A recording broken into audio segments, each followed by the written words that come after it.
Since that day, my house had remained eerily quiet. The distance I felt from my parents, the shock of losing my brother Eric, and the vicious cycle of blaming myself led me to withdraw into my room. I don't know how long I lived like that. One day, my mom knocked on my door. She called out to me from the other side, almost shouting. Mary, open the door. Let's talk. I thought about ignoring her. But if I don't open the door now, I might never be able to properly talk with my mom or dad, and I might never leave this room. Suddenly afraid, I slowly opened the door to my room. With her gentle eyes, my mom looked straight at me. Pushed back by the determination in her gaze, I stepped back. I'm scared. It was the first time I had ever felt this way about my mom. Terrified by my mom's slow approach, I slipped past her and quickly ran into Eric's room. It was my first time entering since he was gone, and nothing had changed since he was alive. His presence lingered everywhere. Mary, I loved it when he called my name with a smile. But Eric wasn't there anymore. The realization hit me, and I collapsed, crying loudly. My mom watched me from behind as I cried. My parents sat down on either side of me as I sat there, and my dad quietly spoke. Where should we start? First, could you read Eric's journal? My dad handed me the journal Eric had left behind. I took it nervously. Then I slowly began to read it. My mom and dad were teary-eyed, but I was too stunned to react. I knew we would have to tell you someday.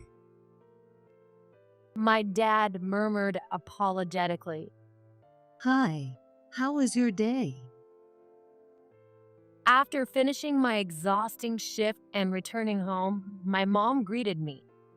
You seem tired again today, Mary. She made me my favorite decaf coffee. My dad had been awake earlier but decided to go to bed early for tomorrow. Of course. I looked at the clock and saw it was already past 11 p.m. Thank you, Mom. Seeing me drink the coffee, my mom headed to her bedroom as well. My name is Mary, and I'm 39 years old. There's a reason why I'm still living at home and not married at this age. I'm a surgeon at a general hospital located near the station. Sometimes I'm called in the middle of the night, and there are often times when I can't even go home. One of the reasons I haven't met a man who can support me in this demanding job. But that's not the only reason. When I turned 30, I started to feel self-conscious about living at home. So I considered living on my own, but my parents opposed it.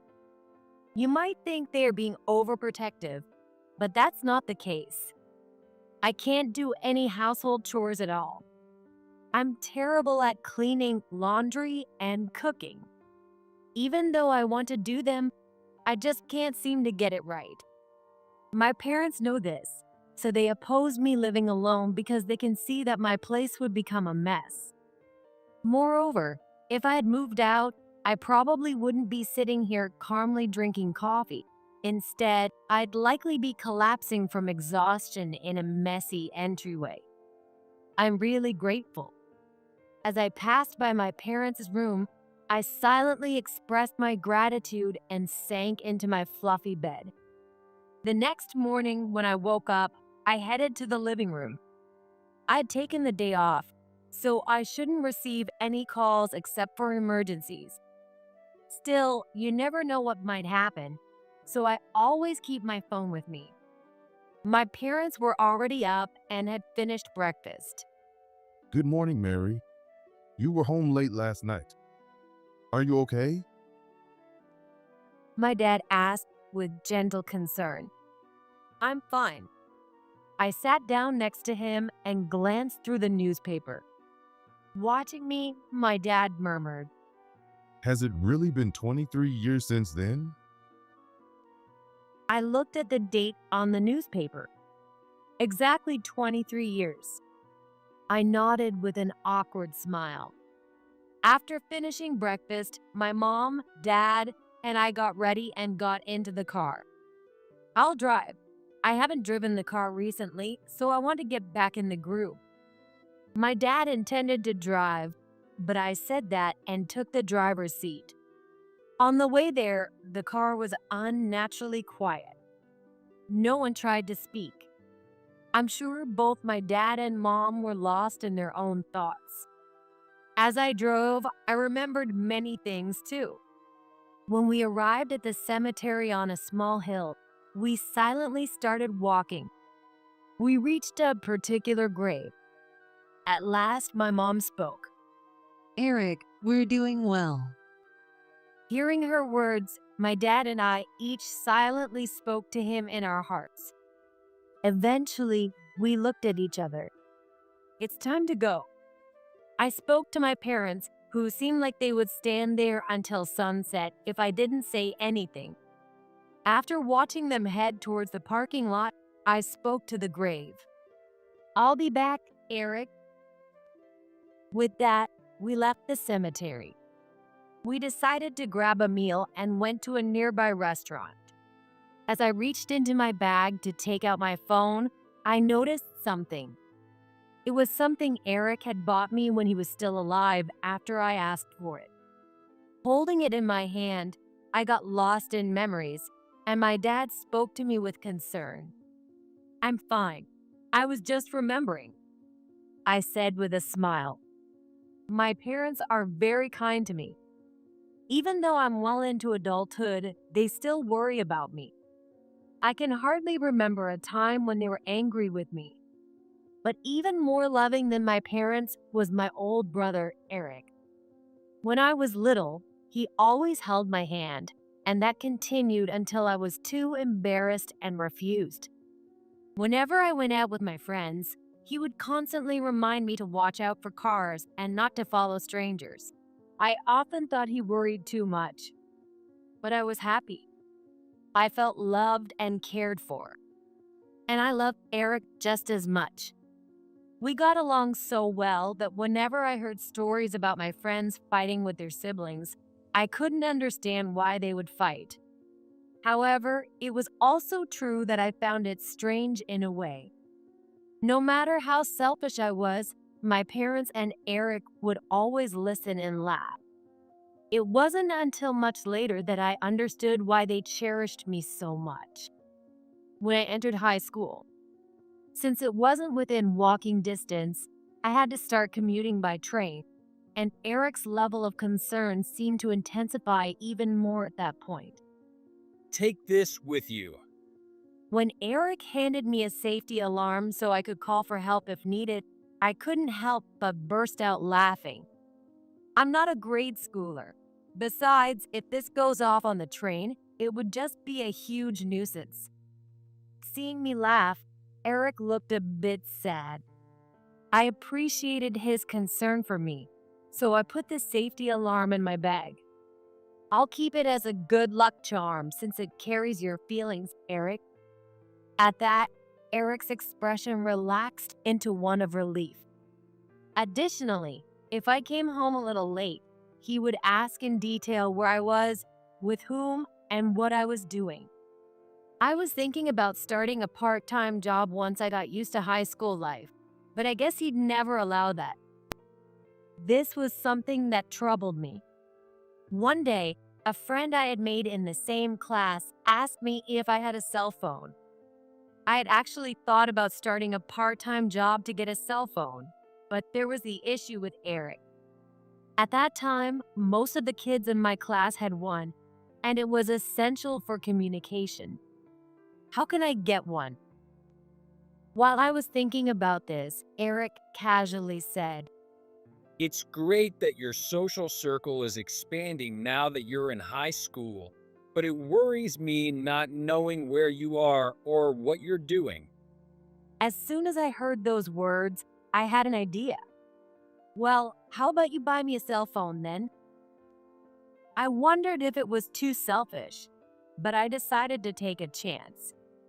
I had never asked Eric to buy me anything before because I didn't like the idea of taking advantage of his kindness.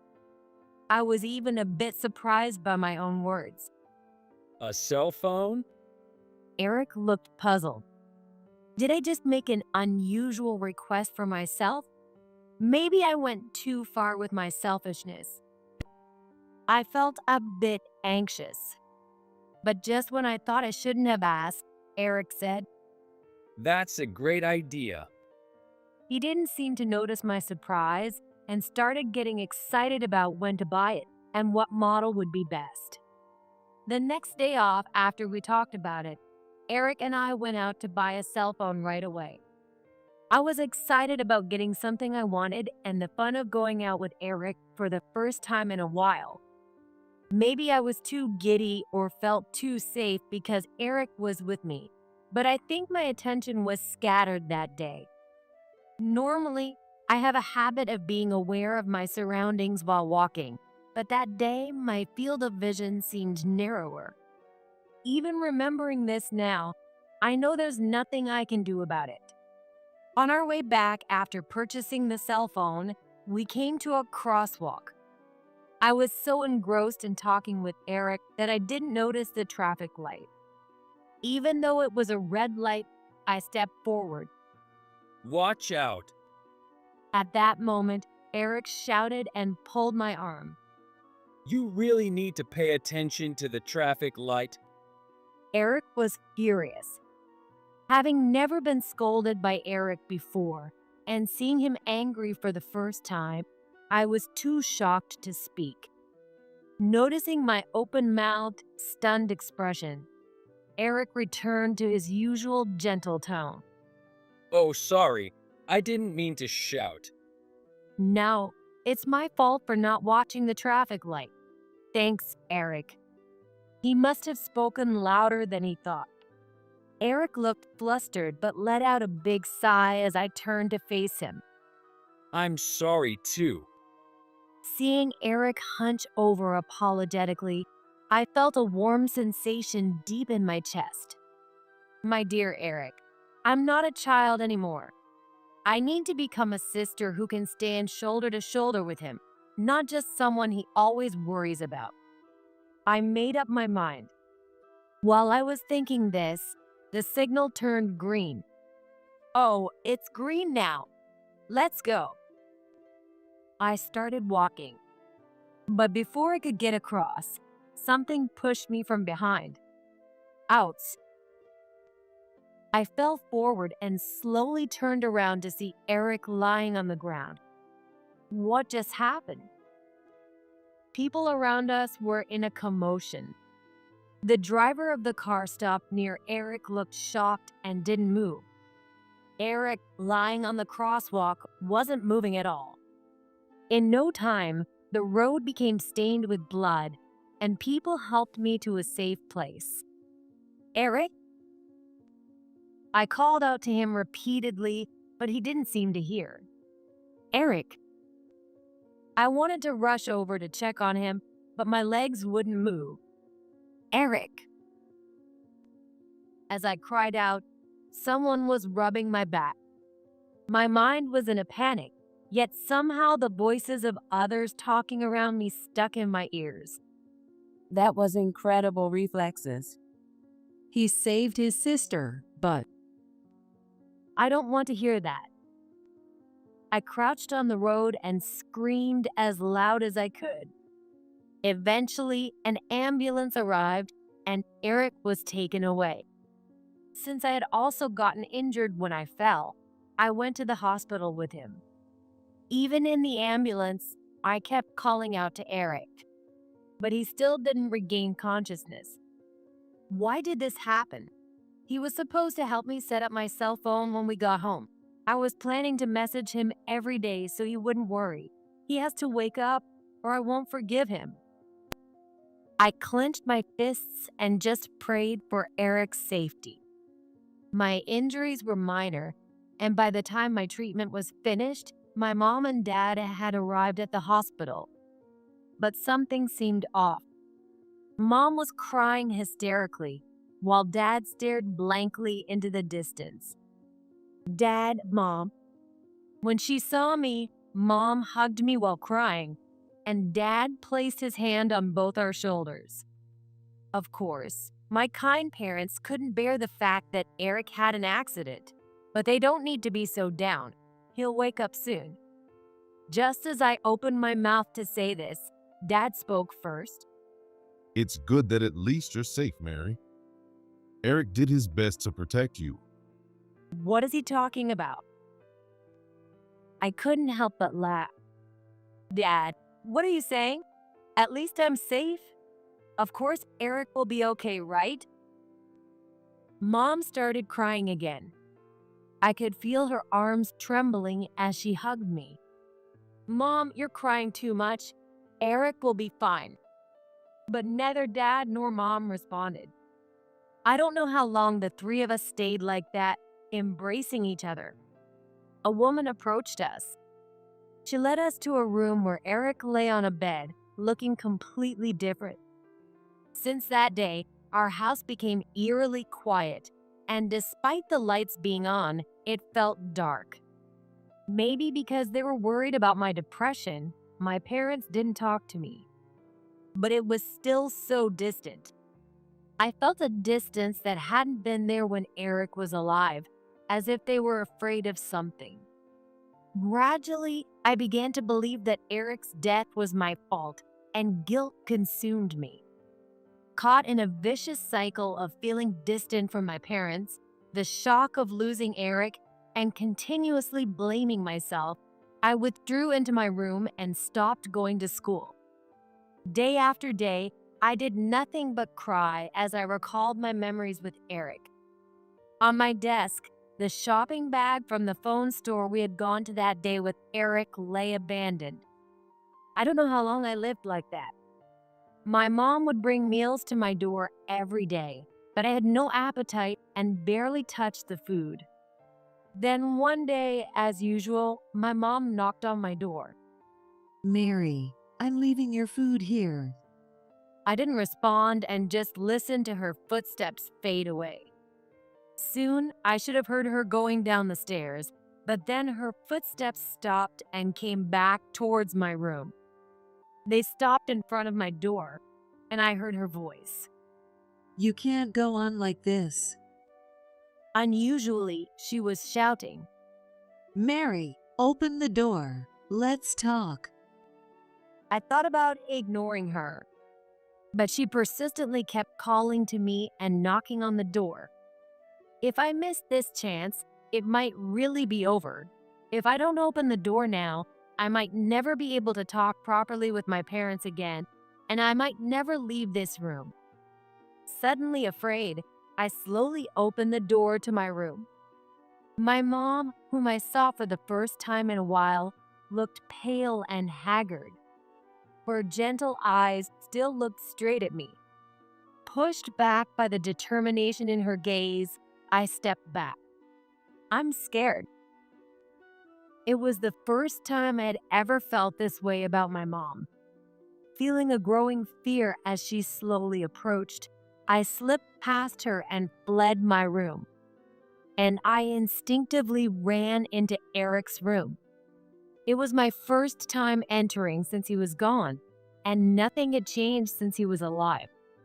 The chair he always sat in, the TV connected to his game console, his suit hanging on the wall. On the day we talked about buying a cell phone, Eric had been sitting in that chair. We had spent many nights playing games together. I often came into this room under the pretext of studying, just to chat with him.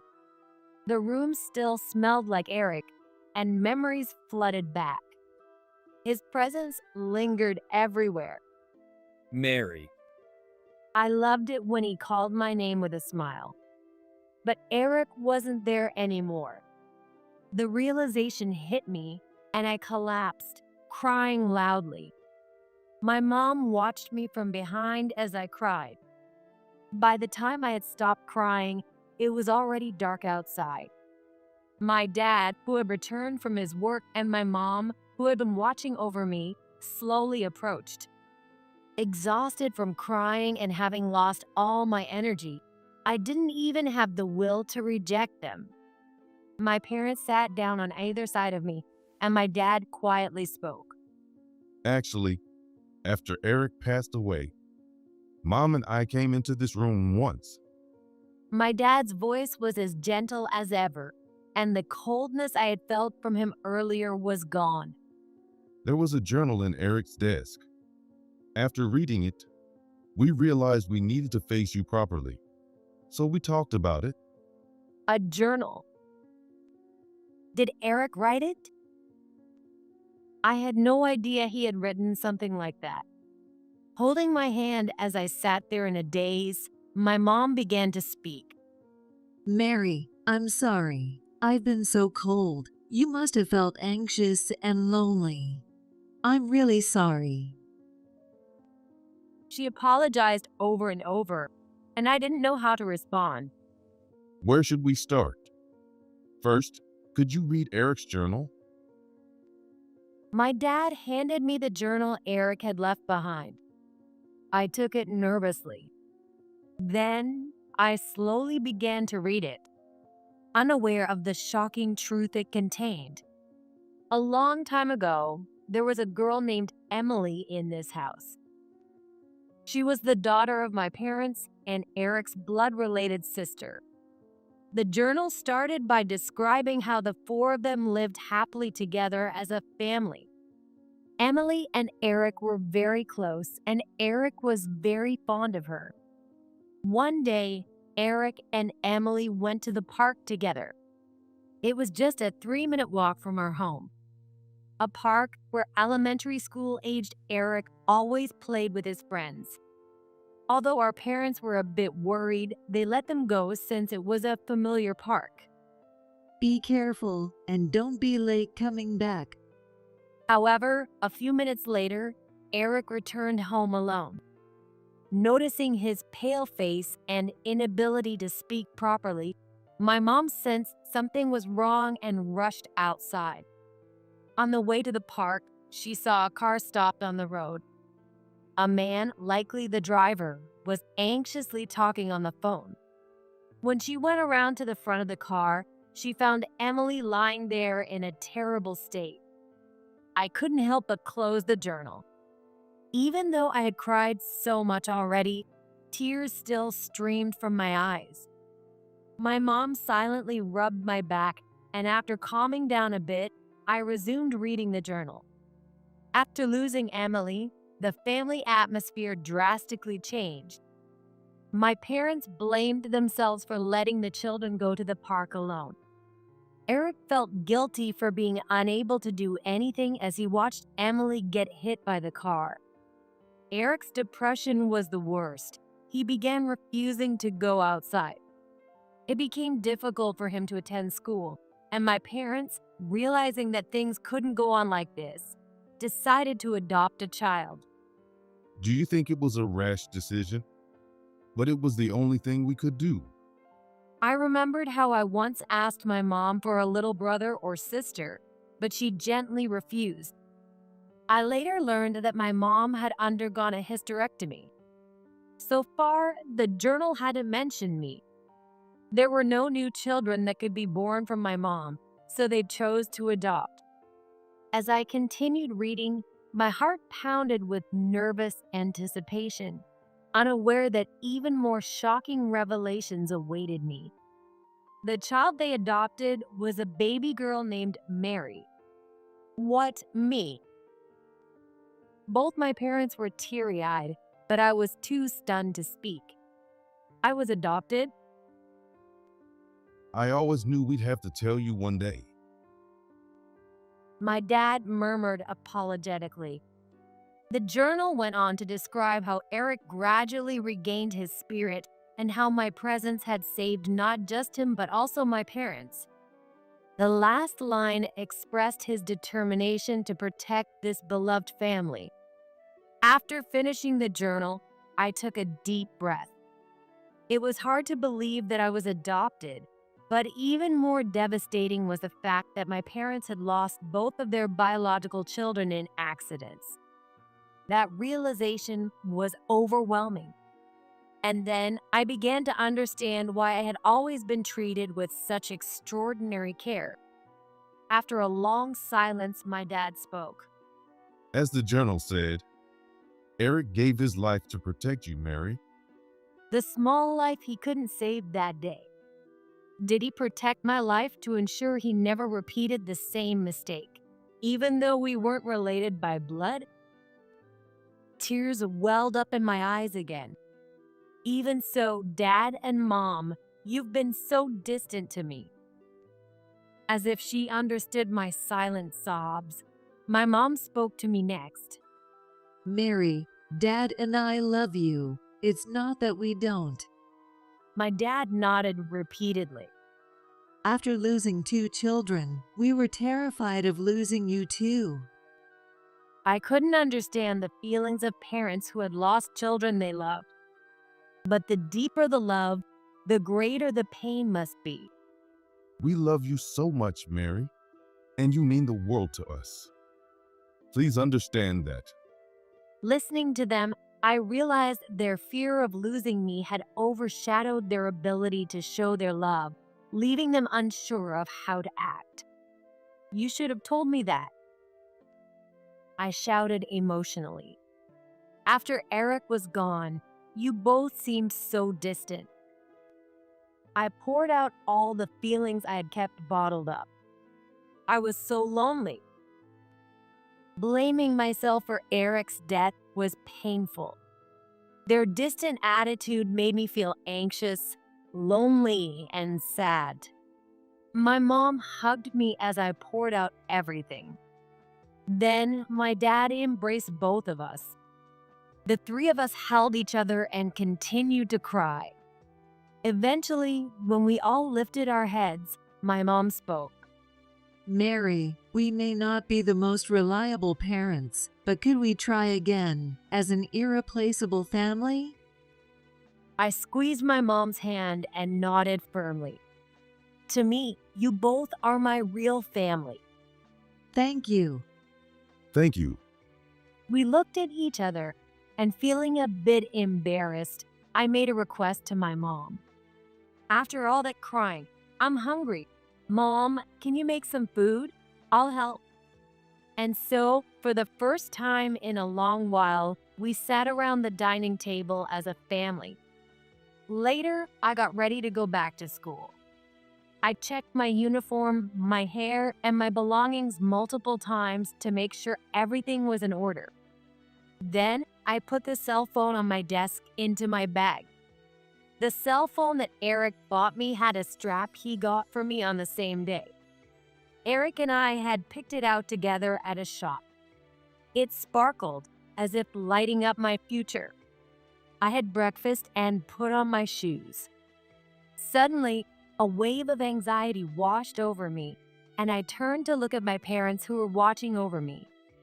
It had been 2 months since I stopped going to school. Can I fit in with my class now? Sensing my anxiety, my parents each took one of my hands. It's okay. I have a place to come back to. I have my family waiting for me. With determination, I stepped outside. I never imagined you would become such a wonderful doctor.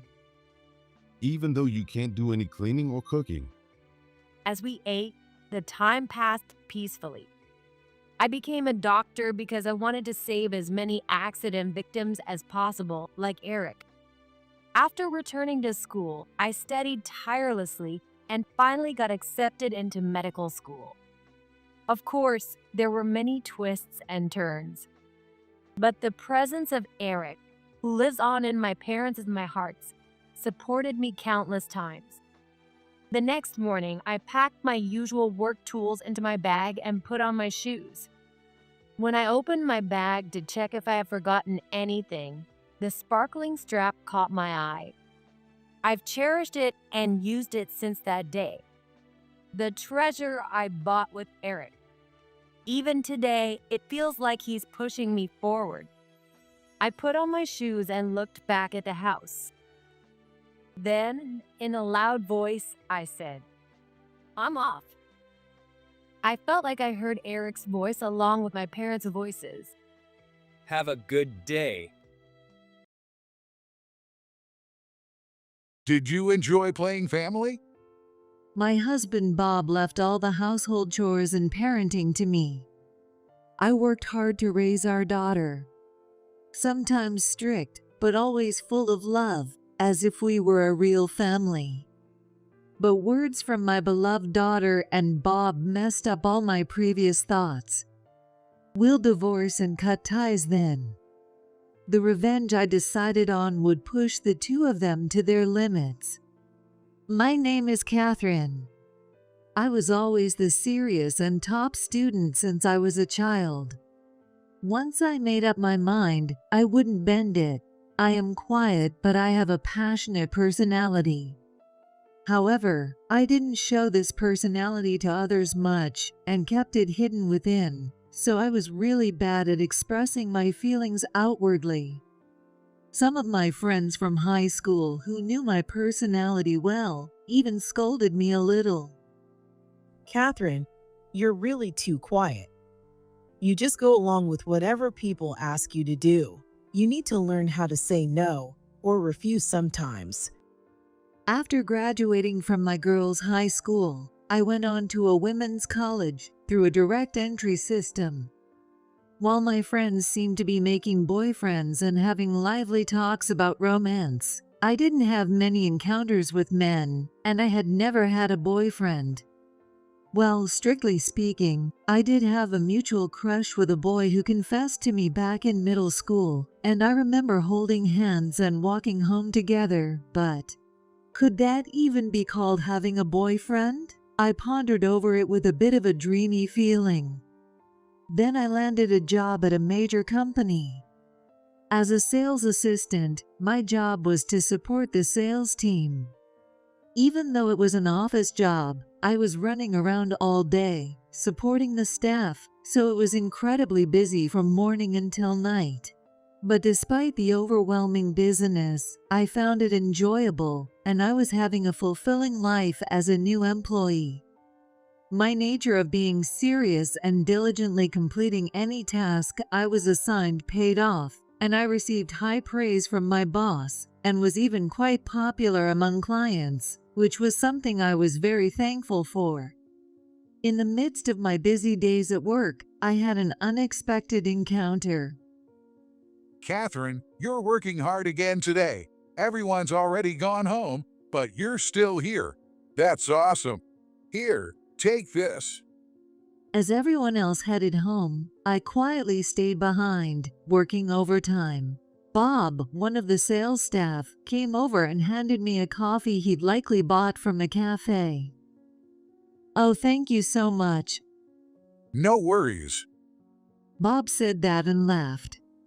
He was very friendly to the female staff and seemed quite popular.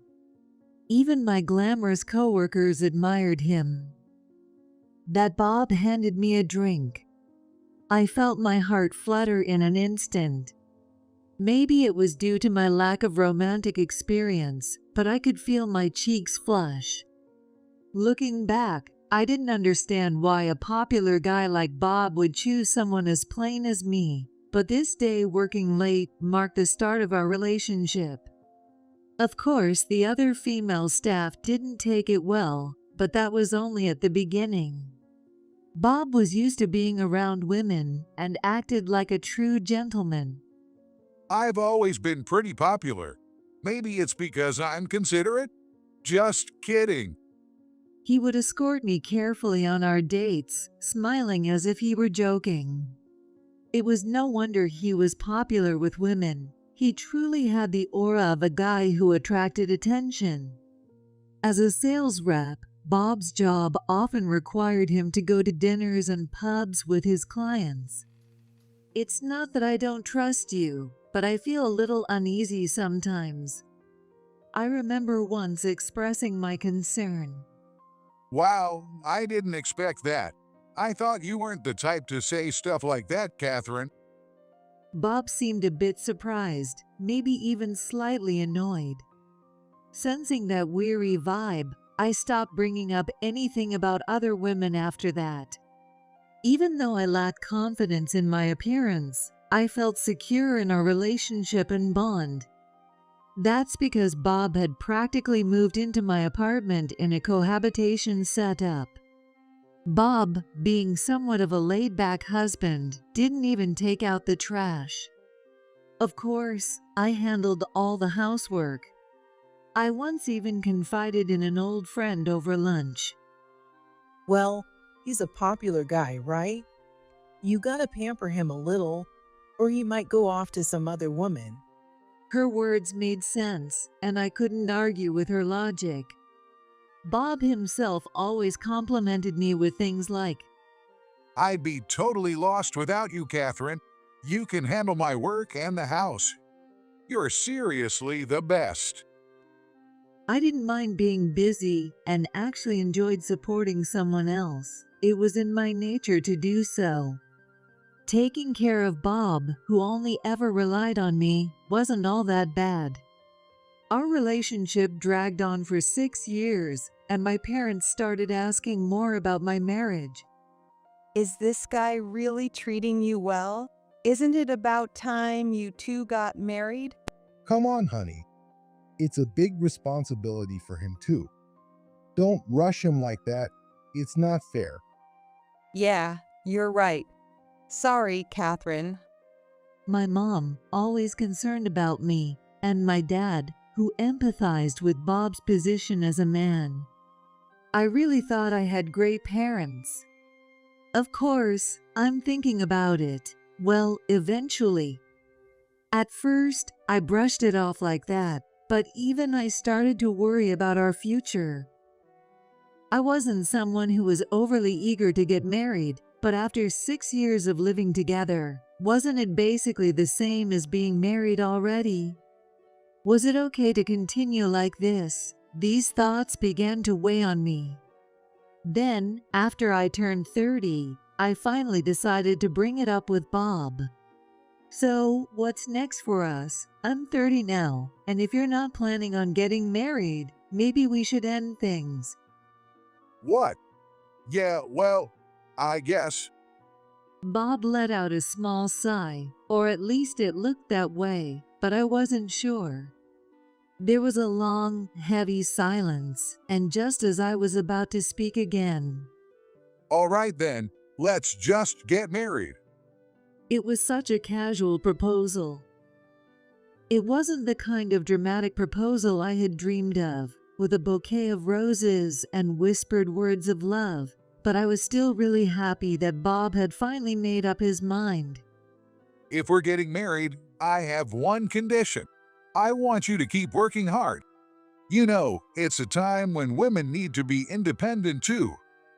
Yeah, I plan to. I love my jobs. I'm still going to have a lot of work dinners and drinks like always. You'll still support me, right? After that conversation, I decided to continue working.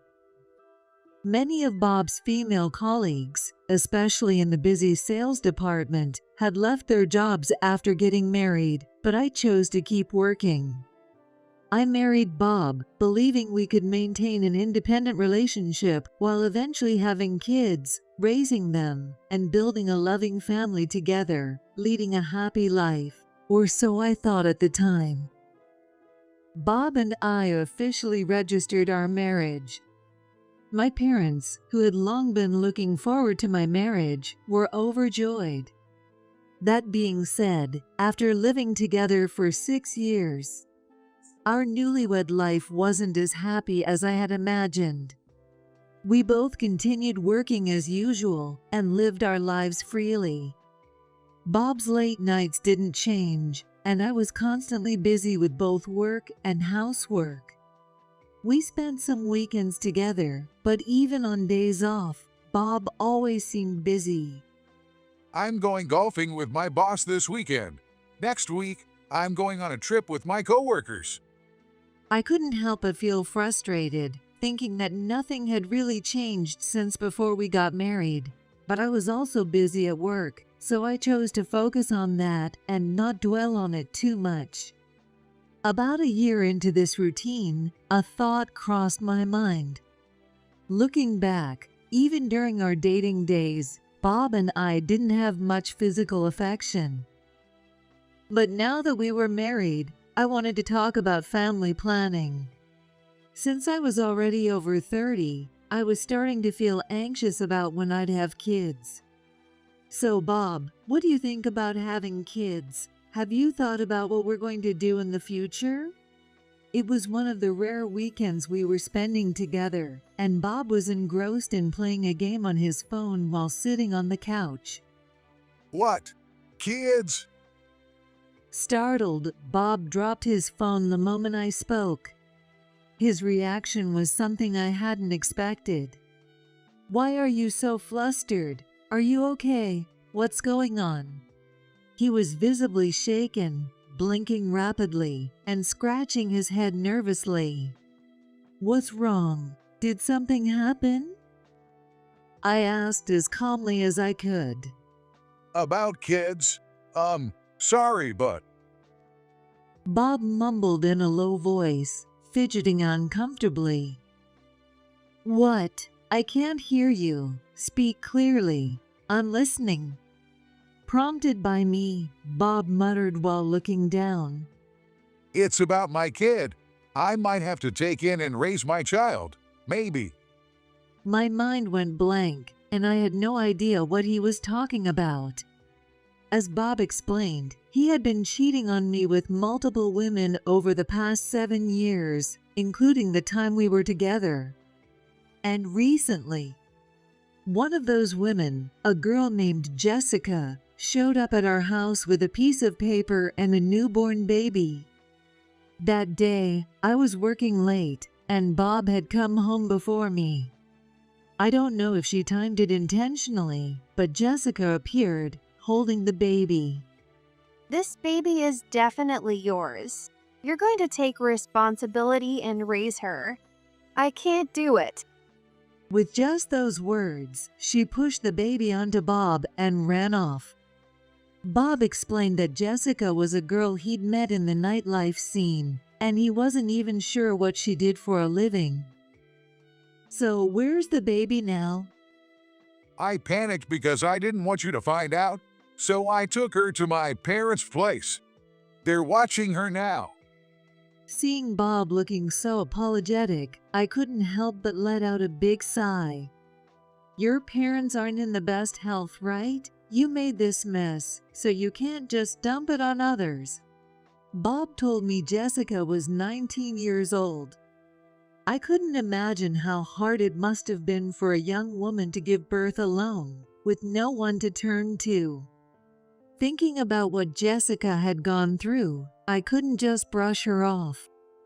Sure, part of me wanted to throw everything away and run. I thought about putting the baby up for adoption or divorcing Bob. A lot of thoughts raced through my mind, but I knew I couldn't just walk away. "All right, let's go get the baby." Really? "We'll do a DNA test first. If she really is your child, we'll raise her as our own. But don't ever make the same mistake again. There won't be a next time." I made up my mind and told Bob firmly. Thank you so much. You're really the best, Catherine. With tears in his eyes, Bob grabbed my hands and hugged me tightly. It was an unusually affectionate gesture for someone like him, who had never been big on physical touch with me. Of course, it seemed like he'd had plenty of physical affection with other women.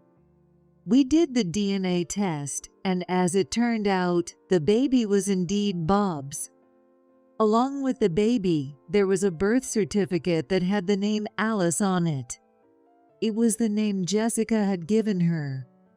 Bob and I decided to go through the process of formally adopting Alice. I didn't want to erase all traces of Jessica, the girl who was once Bob's mistress. Honestly, I hated Jessica for what she had done. But I couldn't forget a story my mom had told me. My maternal grandmother had passed away shortly after giving birth to my mom. My mom often said, "I wish I could have touched the mother who gave birth to me, even just once." That memory stayed with me. Bob and I had a long talk. Let's keep the adoption a secret until Alice is grown, until she needs to know, like when she's getting married. Yeah, that sounds good. Maybe when she's getting married. Right. Until then, I want to live as a real family. Please promise me. We made a firm agreement. Alice, so tiny and precious, made me realize how much I wanted to protect her. I decided to take a break from work to be by her side. I want to be there for Alice. Bob, who had initially hoped we both keep working after getting married, couldn't argue with my decision to raise Alice. All right, please take care of Alice. But once things settle down with parenting, Yeah, I know. Once things are under control, I'll start looking for work again. After that conversation, I left the company where I had met Bob. However, even after putting Alice to bed, I worked from home at night, trying to contribute to the household finances as much as possible. Catherine, you're really a hardworking and capable woman. It's rare to find someone as independent as you. Bob would compliment me like that when he saw my efforts. I'm working hard for the family. I'm gonna give it my all to make you and Alice happy. But despite those enthusiastic words, Bob barely did anything that resembled family duties. As a first-time mother overwhelmed with things I didn't know, I was barely keeping it together, but Bob seemed to act like it wasn't his problem. He still went to many work drinks, and his return home was always late. Everything felt restrictive, and I was exhausted. But Alice only had me. I had to protect her. That's how I kept motivating myself, pushing through it all. Since Alice wasn't my biological child and there were some complications, I found it hard to talk to my real-life friends about parenting. My only solace was searching the internet. On every forum, there were complaints about husbands. Whether it was a biological child or not, I realized that families everywhere were dealing with the same problems, which brought me some relief. Mom, I'm off. Be careful, okay? Watch out for cars. I know. You work hard, Mom. As Alice entered elementary school and became more independent, I was able to secure more time for my remote work. By the time she was old enough for me to trust her with the house key, I re-entered the workforce. I decided to challenge myself with a job I had always wanted to try. Since I'd always loved working, I felt a deep sense of happiness returning to the workforce.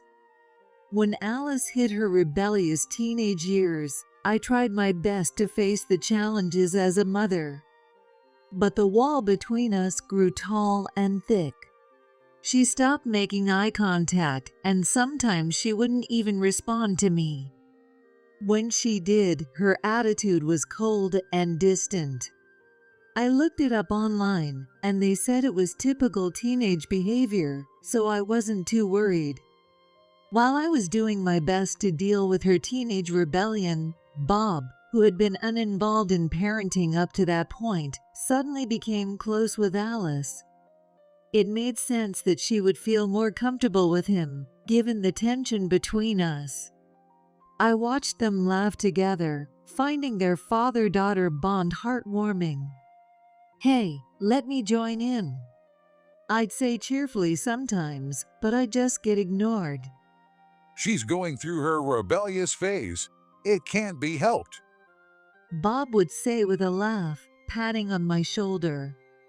I decided to keep quiet and just provide financially.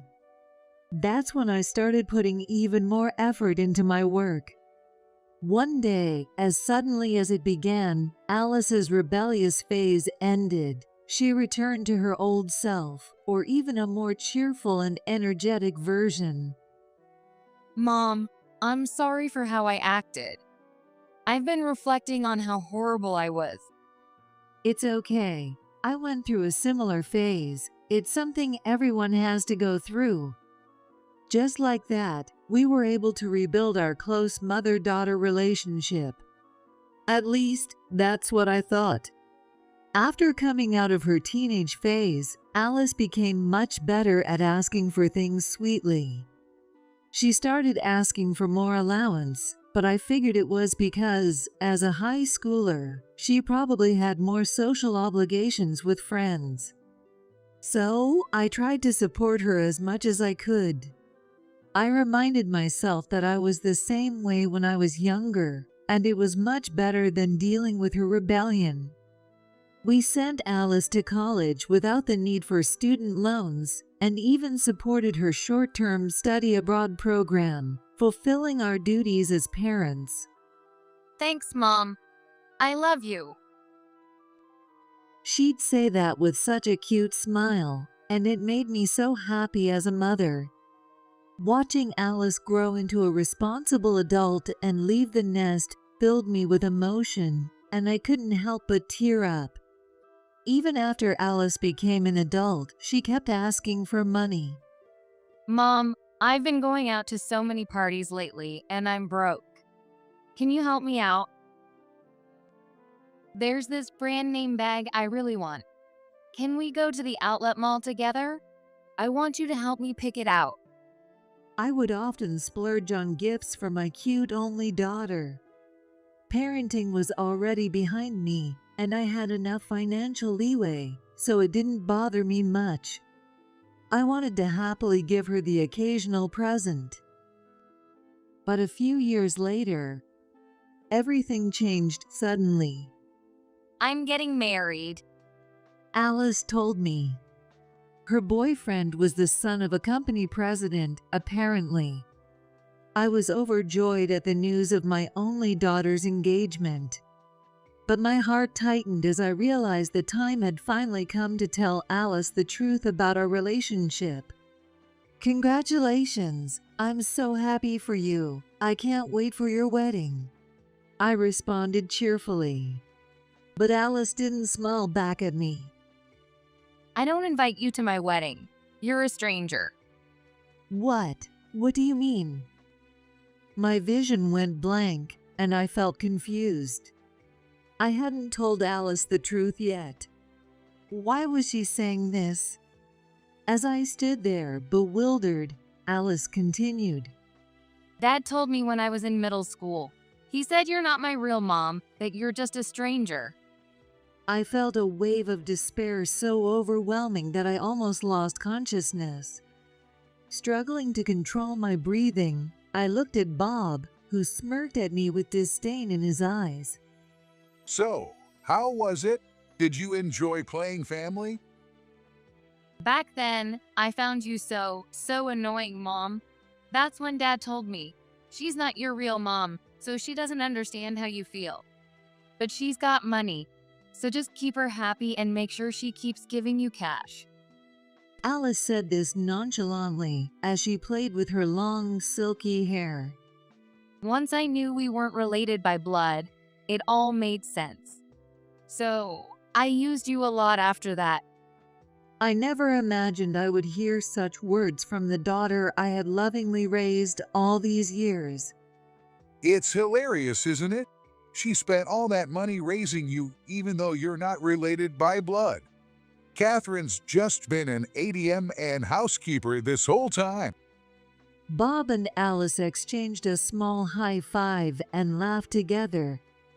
Alice's partner is the son of a company president, so he's expected to take over the business one day.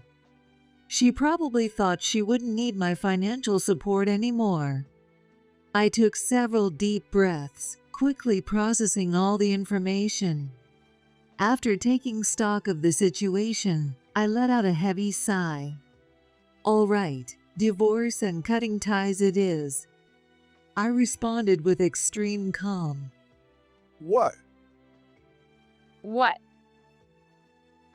Bob and Alice seemed a bit shaken, clearly not expecting my reaction. Since you're marrying into a wealthy family, you won't need me, your ATM, anymore. Best of luck. Let's move ahead with the divorce and severing of ties. I began tidying up the clutter around me. Wait, you have to attend the meeting with his family. He's from a prestigious family, and I need you there for appearances. Alice sounded panicked. On the wedding day, we'll just tell them you passed away. I've already told them you're in poor health. We'll invite my biological mom, Jessica, and introduce her as my aunt. Alice said this excitedly. At that time, it seemed they still hadn't found Jessica's whereabouts. Alice was eager to hire a private investigator to track her down. In the end, Bob and I divorced, and Alice and I cut ties. We agreed that I would attend the family introductions as planned, even as the paperwork to formalize everything was underway. The family meeting was a month away. Determined to do what I could before then, I prepared myself mentally. And finally, the day of the family introductions arrived. The location Alice had chosen was a famous upscale restaurant. Make sure you don't embarrass me, okay? Alice insisted. It was clear she no longer felt any gratitude for the way I'd raised her. Dressed in the designer clothes I had gifted her, she bossed me around. Yes, I got it. Exasperated by Alice's demands, I let out a small sigh.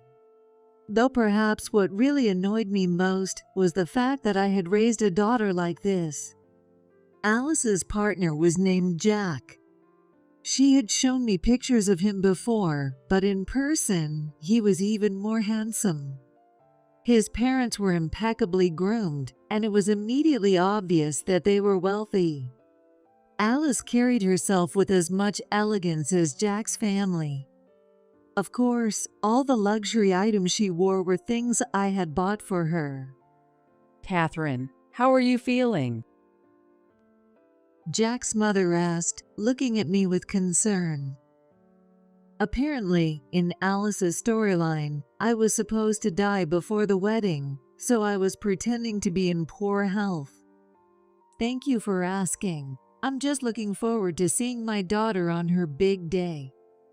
I replied, playing along. I heard Alice studied abroad. That must have been a wonderful experience. Yes, just 2 weeks in Italy.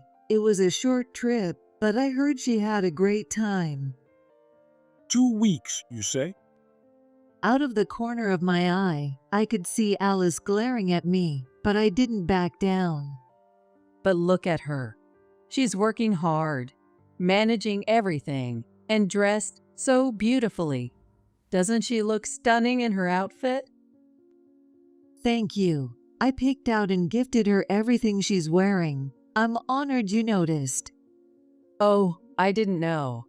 I'm sorry about that. A heavy silence fell over the table, and Jack glanced at Alice with concern.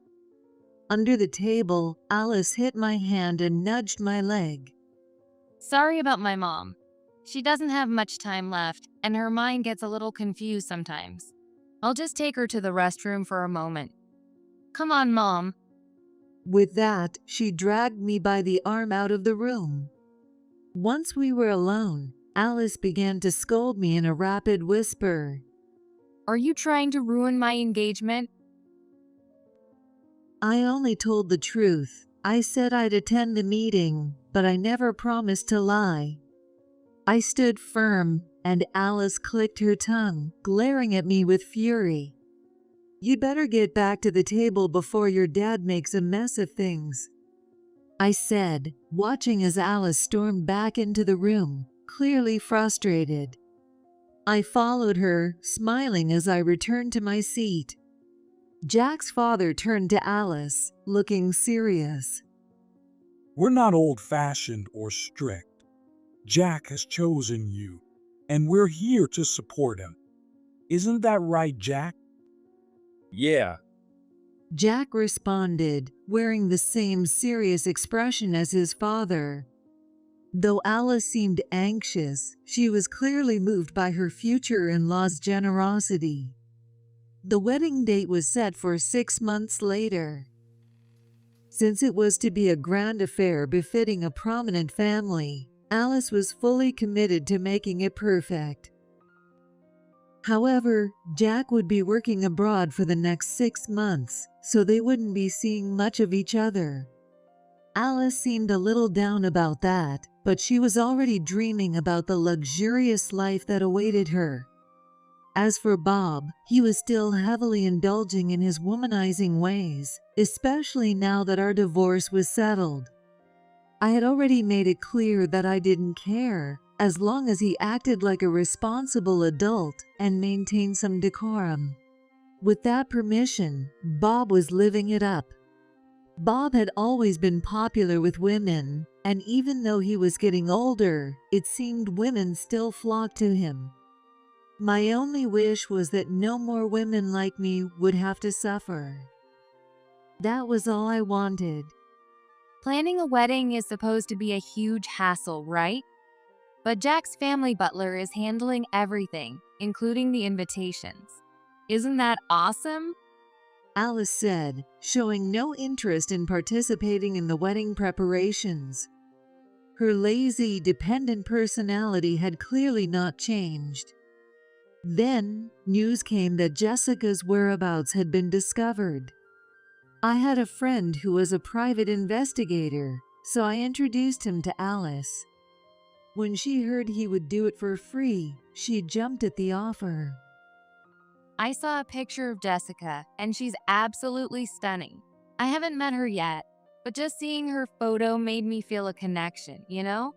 Alice was thrilled, dreaming of the wealthy and happy life that awaited her.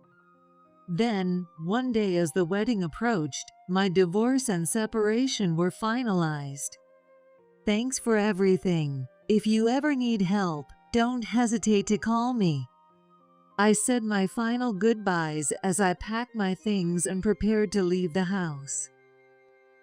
But Alice and Bob were ice cold. Call? Yeah, no. You're already dead to me. Thanks for your service as a maid and ATM. At that point, I didn't even feel sad anymore. We were truly strangers now.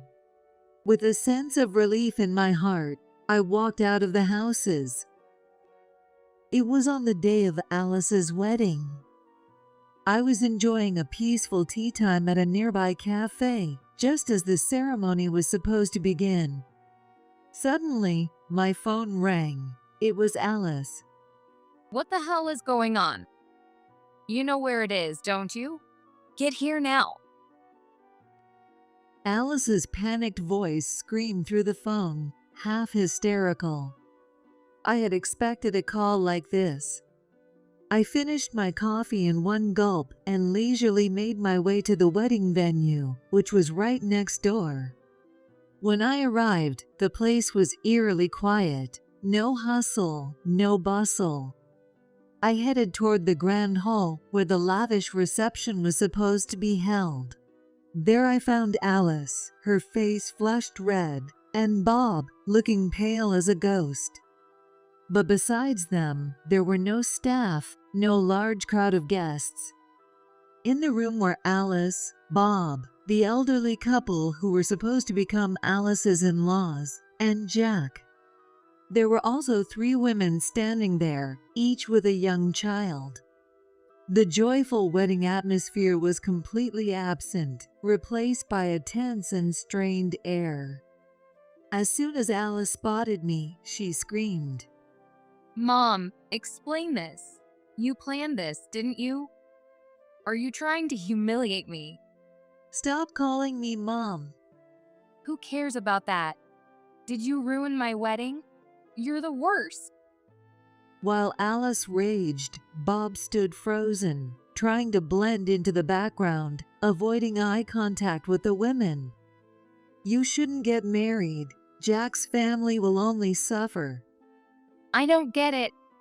Say it clearly. Well, after I finished raising you, I started running a company. At first, it was tough, but things quickly took off, and I expanded my businesses. One of the companies I acquired was Jack's father's company. Hearing this, both Alice and Bob were left speechless, their mouths hanging open. While raising Alice, I worked steadily and eventually became a business owner with a significant amount of wealth. That wealth amounted to several $billion.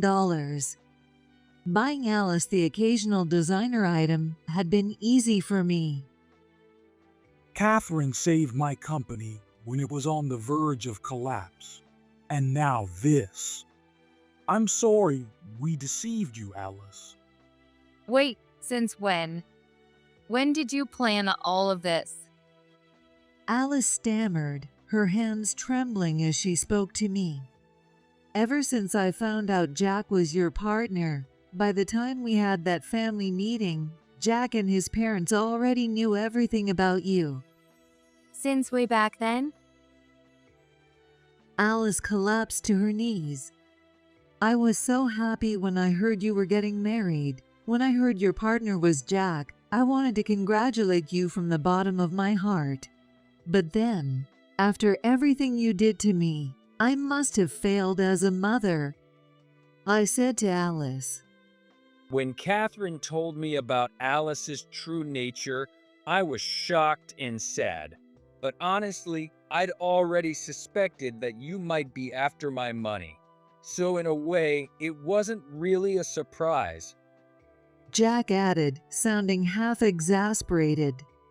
Before the family meeting had taken place, I had already told Jack and his parents everything, warning them that they should call off the wedding. That's how this whole revenge plan came together. Wait, Jack. I'll change, I promise. Just give me another chance. Alice begged Jack, clinging to him. Pretending your mom was dead, that's just too much. I can't start over with you. I'm sorry. Jack gently but firmly rejected her. It's over. My life is ruined. Now no one will support me. Alice screamed. Your parents are Bob and Jessica. Jessica's here, right? Come on out. I called out loudly, and Jessica emerged from the corner of the hall. But the woman who staggered forward was not the elegant lady Alice had seen in the photos. Her teeth were discolored and missing. She scratched at her tangled, dirty blonde hair, and she wore a tattered, stained t-shirt with holes. Jessica, this can't be real. Alice gasped, staring at Jessica in disbelief. You used a detective to find Jessica, right? That detective worked for me first. I told him to give you false information. We picked a random stock photo of an elegant woman and sent it to you. This is the real Jessica, your mother. I'm glad you finally got to meet her. I smiled. The real Jessica wasn't an elegant woman at all. She was a homeless woman buried in debt. Alice could only tremble, unable to process what was happening. Bob, your turn now, I said, and Bob's pale face snapped up in panic. You're still fooling around with women, but don't you think it's time to start acting like an adult? You should at least take responsibility where it matters. I glanced at the women standing with their young children. Look, you've fathered even more children. Make sure you pay child support for all of them. I'm not involved anymore, but don't make them suffer, I said firmly. Bob had been fooling around so much that he'd ended up fathering children with 3 different women, all of whom were now present with their kids. Bob hadn't known about this until now, and it was only today that he found out. DNA tests had already been done, confirming that all of the children were his. No, please, Catherine, wait. Bob pleaded with me. You told me you were single. You said we'd be happy if we had a baby together. Was that a lie? You can't be serious. You promised we'd get married. I'll sue you. The women, all of whom had been deceived by Bob, began to shout at him in unison. Bob, sniffling and sobbing, collapsed into tears, streams of snot running down his face. Mom, I'm sorry. I was wrong. You're the one who loved and raised me all these years. That's right. No matter what, the best woman who stuck with me was Catherine. Please, help me again this time. We're family, right? Both Alice and Bob, realizing my wealth, now turned to me in desperation. Stop it. I'm done playing family. Did you forget? I said firmly, and with that, both Alice and Bob crumpled to the floor, sobbing uncontrollably. Their cries echoed emptily through the vast wedding hall. Unsurprisingly, Alice's engagement was called off. Though our ties had been severed, Alice would still inherit the debts of her biological mother, Jessica, ensuring a future burdened with financial woes.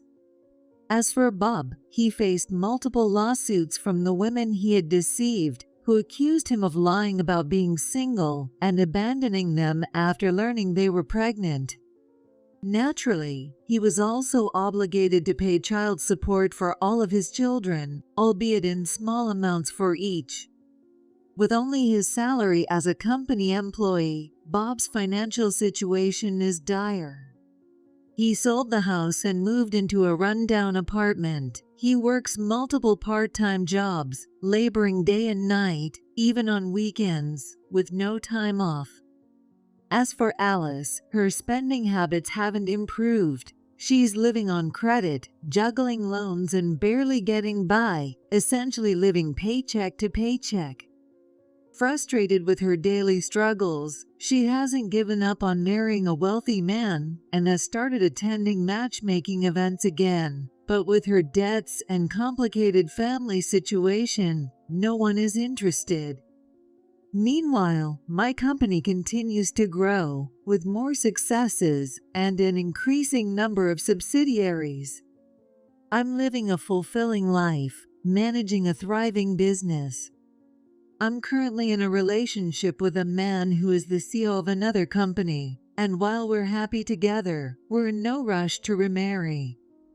We support each other as good partners, living a balanced and independent life. I've come to believe that in life, money and blood ties aren't the most important things. What matters is choosing the best actions you can, following through, and walking your own path with confidence. Rather than relying on others to make you happy, leaning on them for support, the key to a fulfilling life is standing firmly on your own 2 feet.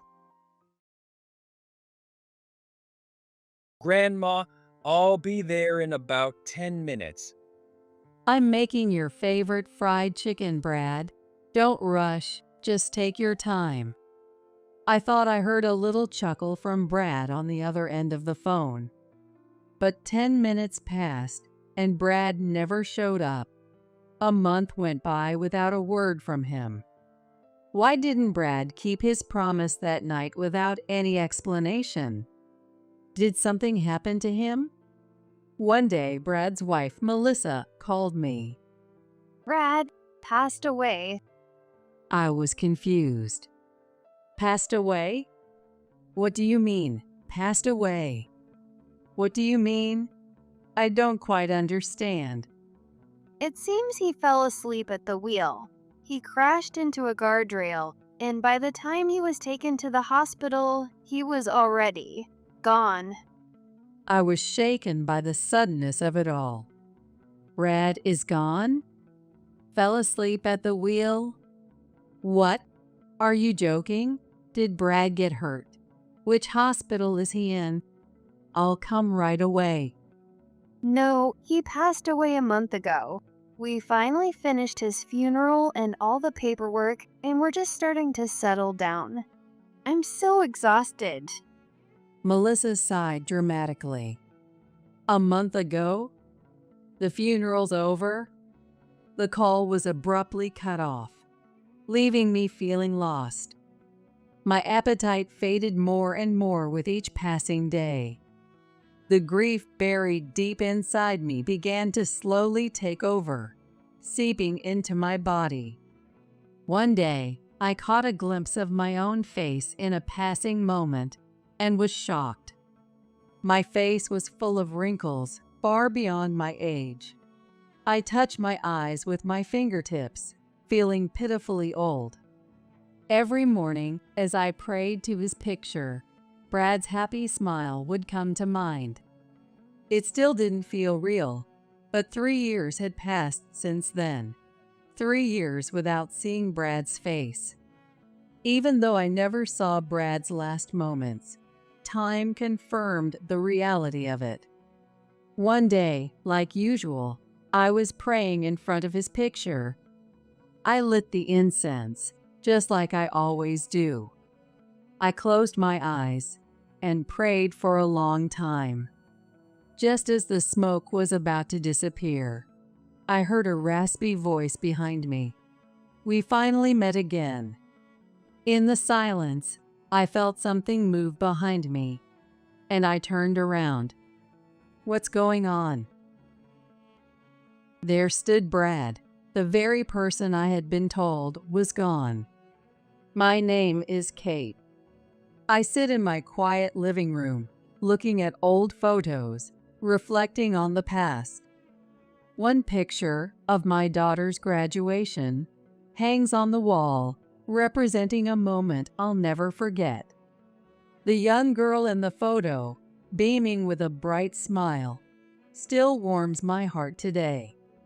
Back then, I was younger too, all dressed up. I thought to myself as I gazed at my reflection in the hand mirror on the desk. My gray hair flowed softly like gentle waves, and deep wrinkles lined my face. Tracing a wrinkle with my finger, I mumbled to myself, "You've been through so much." There was deep sorrow hidden in the long days spent with family. It was 20 years ago now. After the divorce, my daughter raised her son, Brad, on her own. I can't even begin to imagine the struggles of raising a child alone. I always wanted to help as much as I could, but my daughter gently refused my offers. One day, when Brad grows up, I want to be able to hold my head high and say, I raised him well as a single mom. That's what she told me. She struggled with money, but she never regretted her divorce. I'm going to raise Brad myself. My daughter looked me straight in the eyes and declared it with such strength. To me, my daughter was my pride. She was so confident, hardworking, and always stubborn. Once she made up her mind, she wouldn't bend. Even when I suggested she take a break and leave Brad with me for a while, she refused. I'm his mom. A mom is always a mom. She would say that with a smile. Such a strong daughter. Even to me, her mother, she shone so brightly. But my daughter, she passed away from overwork. The pain of losing her never faded with time, casting a shadow over my heart. I kept blaming myself for not seeing the cry for help behind her strong words and smiling face. I vowed that I would never let anyone close to me suffer the same way again. And the one closest to me at that time was my grandson, Brad. After my daughter's death, my husband and I took Brad in and raised him with all the love we had. Even though Brad lost his mother at a young age, He graduated from college and landed a great jobs at a prestigious company. Eventually, Brad moved out on his own. He had grown into such a fine young man. I felt a bit lonely, but my happiness far outweighed that. My husband passed away last year, leaving me to live alone. That loneliness weighed heavily on my heart. But whenever Brad came home for longer breaks, a warmth blossomed in my heart. Next time I come home, there's someone I want you to meet. It had been a while since we talked on the phone. I thought he was just calling to discuss when he'd visit next, but his words threw me for a loop. Someone he wanted me to meet. I understood right away that he meant a woman he was dating. I tried to stay calm, but my heart was racing.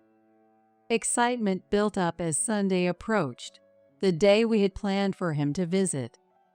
That afternoon, as I waited for Brad, I prepared a special meal for him, something I hadn't done in a long time. I laid out a salad and side dishes that replicated the flavors my daughter loved, and my excitement grew little by little. The sound of the front door opening echoed through the house.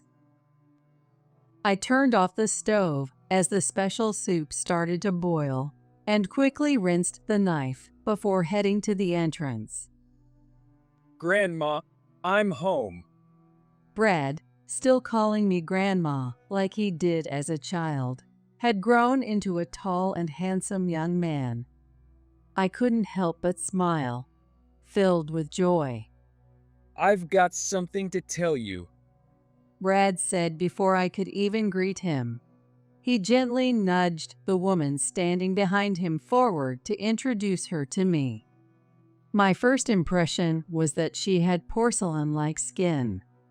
The woman with flawless, doll-like skin stood next to Brad, looking a bit nervous, but smiling brightly at me. Hi, I'm Melissa. The warmth in Melissa's cheerful greeting instantly drew me in. Even as a fellow woman, I was mesmerized by her beautiful skin. I could see why Brad had fallen for her.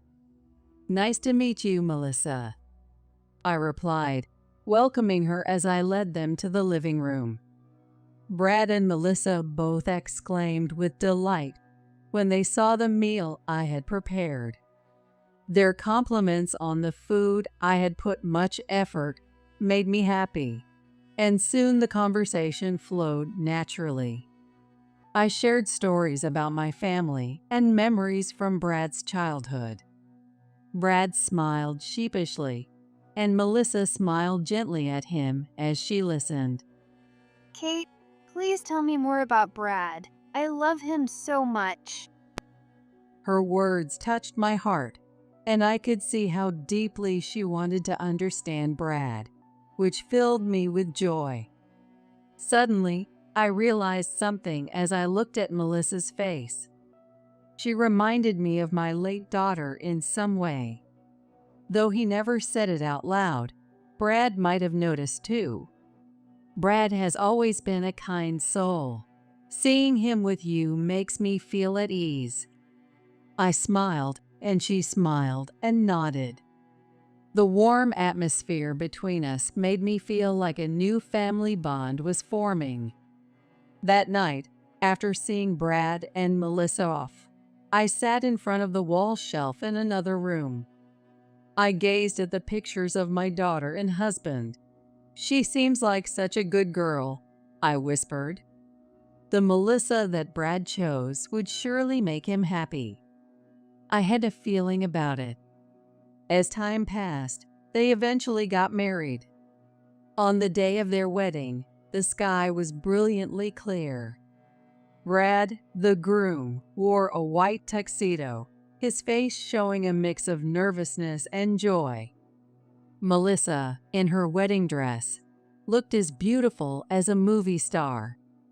Brad's eyes were filled with deep love for his bride, and I felt a sense of relief. Well, These two will surely be happy together. Melissa's friends were also stunning and lively, and their wedding was bustling and beautiful. Several years went by. At first, Brad visited frequently, but over time, his presence in my life slowly faded. I figured his married life must be keeping him busy, so I refrained from reaching out to him. Hoping Brad was happy, I focused on filling the small void of loneliness that had begun to sprout in my own life. One day, out of the blue, Brad showed up at my house.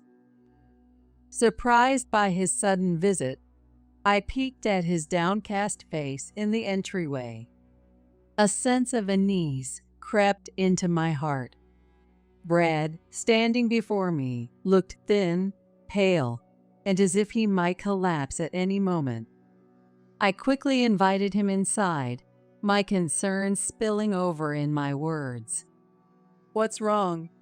You don't look well." He sighed deeply at my question. He nibbled at the tea and cookies I had prepared and stared up at the ceiling with sleepy eyes.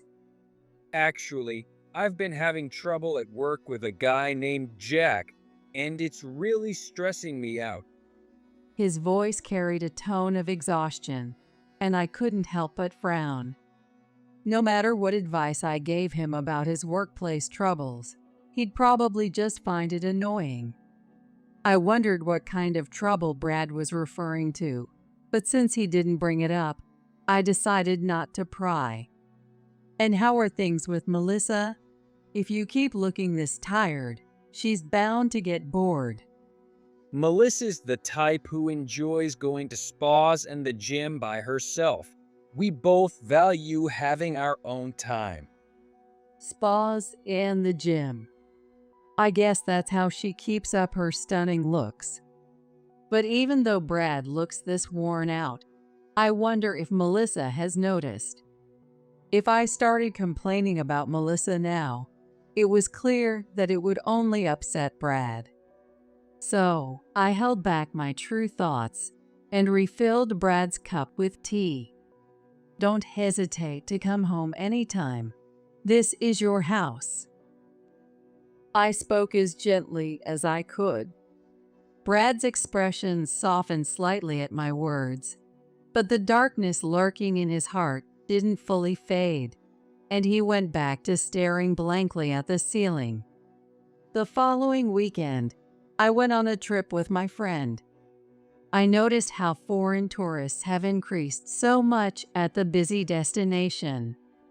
Having never traveled abroad, I still found foreign visitors to be a rare sight, but here I almost felt like an outsider.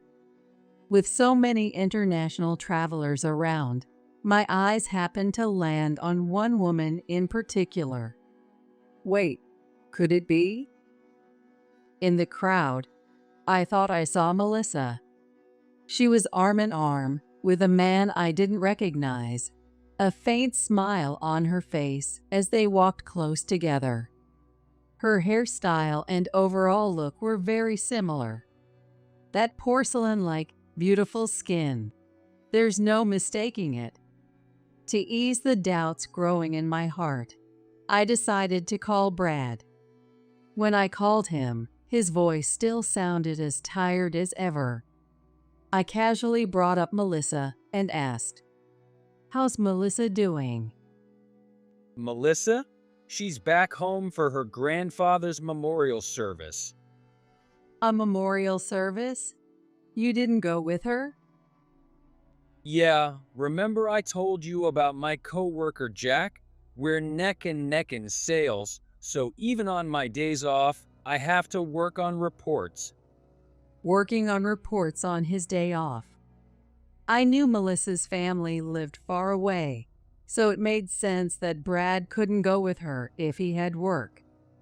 Sometimes young people all look the same to me, so maybe it was just my imagination. Well then, why don't you come over for dinner tomorrow?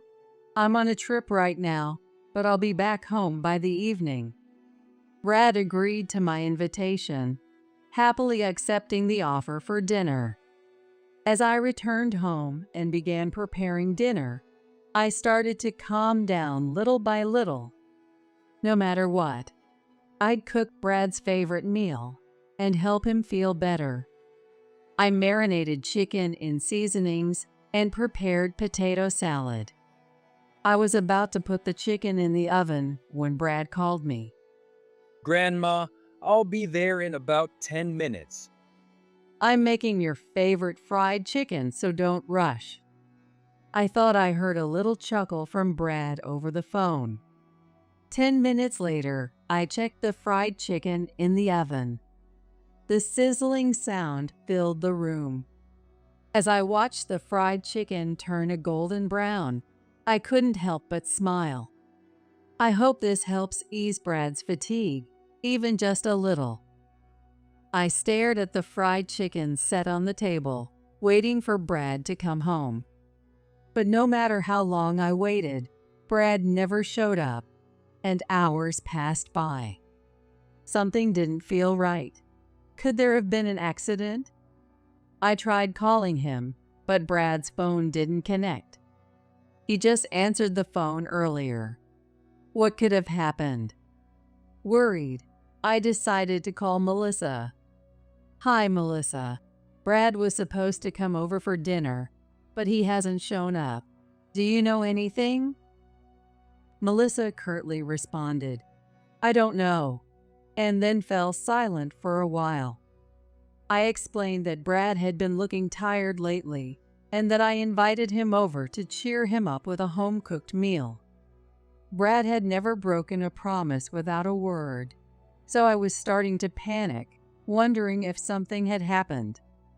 A lot of time had passed since I'd last been able to contact him.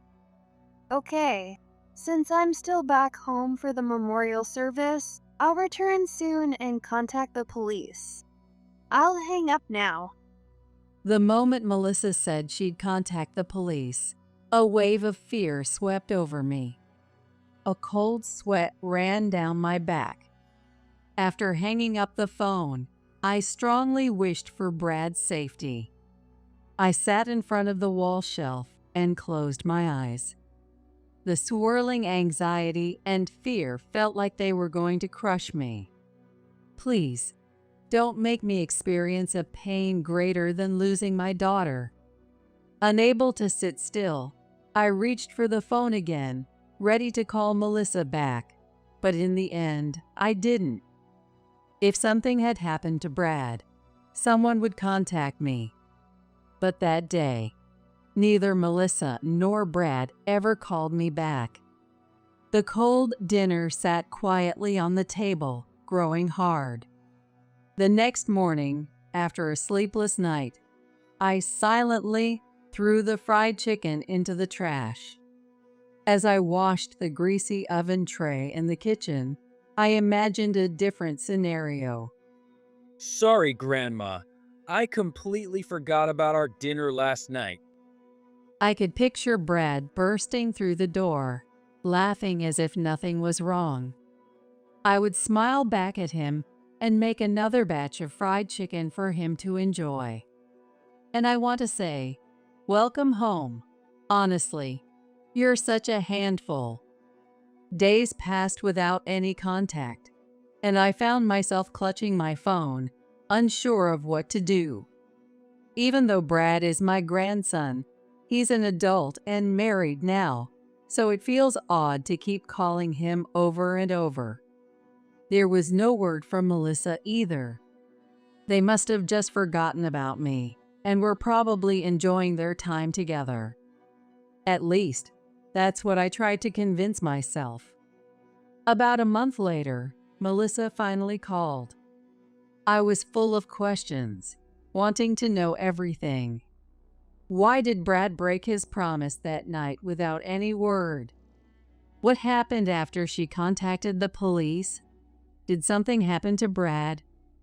It's been a while, Kate. It's been a while? Why didn't you contact me sooner? I've been worried sick.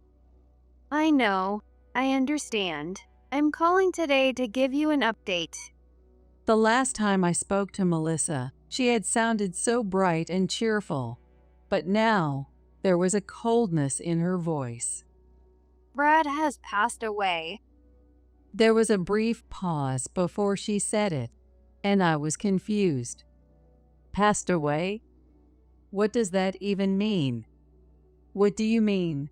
I don't understand. It looks like he fell asleep while driving. He crashed into a guardrail, and by the time they got him to the hospital, he was already. The abruptness of the news left me shaken. Brad, gone. Fell asleep at the wheel? What? Are you joking? Did Brad get hurt? What hospital is he at? I'll go right away. No, he passed away a month ago. We just finished his funeral and all the paperwork. It's been exhausting. Melissa sighed dramatically. I couldn't process what she was saying. Still holding the phone to my ear, I started pacing around. A month ago. The funeral is over? As I struggled to find words, Melissa continued. You must be shocked. I'm sorry. Since Brad grew up in a single-parent home and I heard his mom had passed away too, I completely forgot about you, his grandmother. What are you talking about? That's ridiculous. Brad? An accident? The funeral's over? What kind of twisted story is this?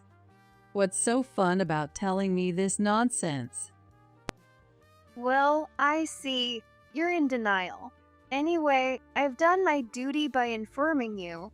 Brad is gone. That's all. Goodbye. The call was abruptly cut off, leaving me devastated.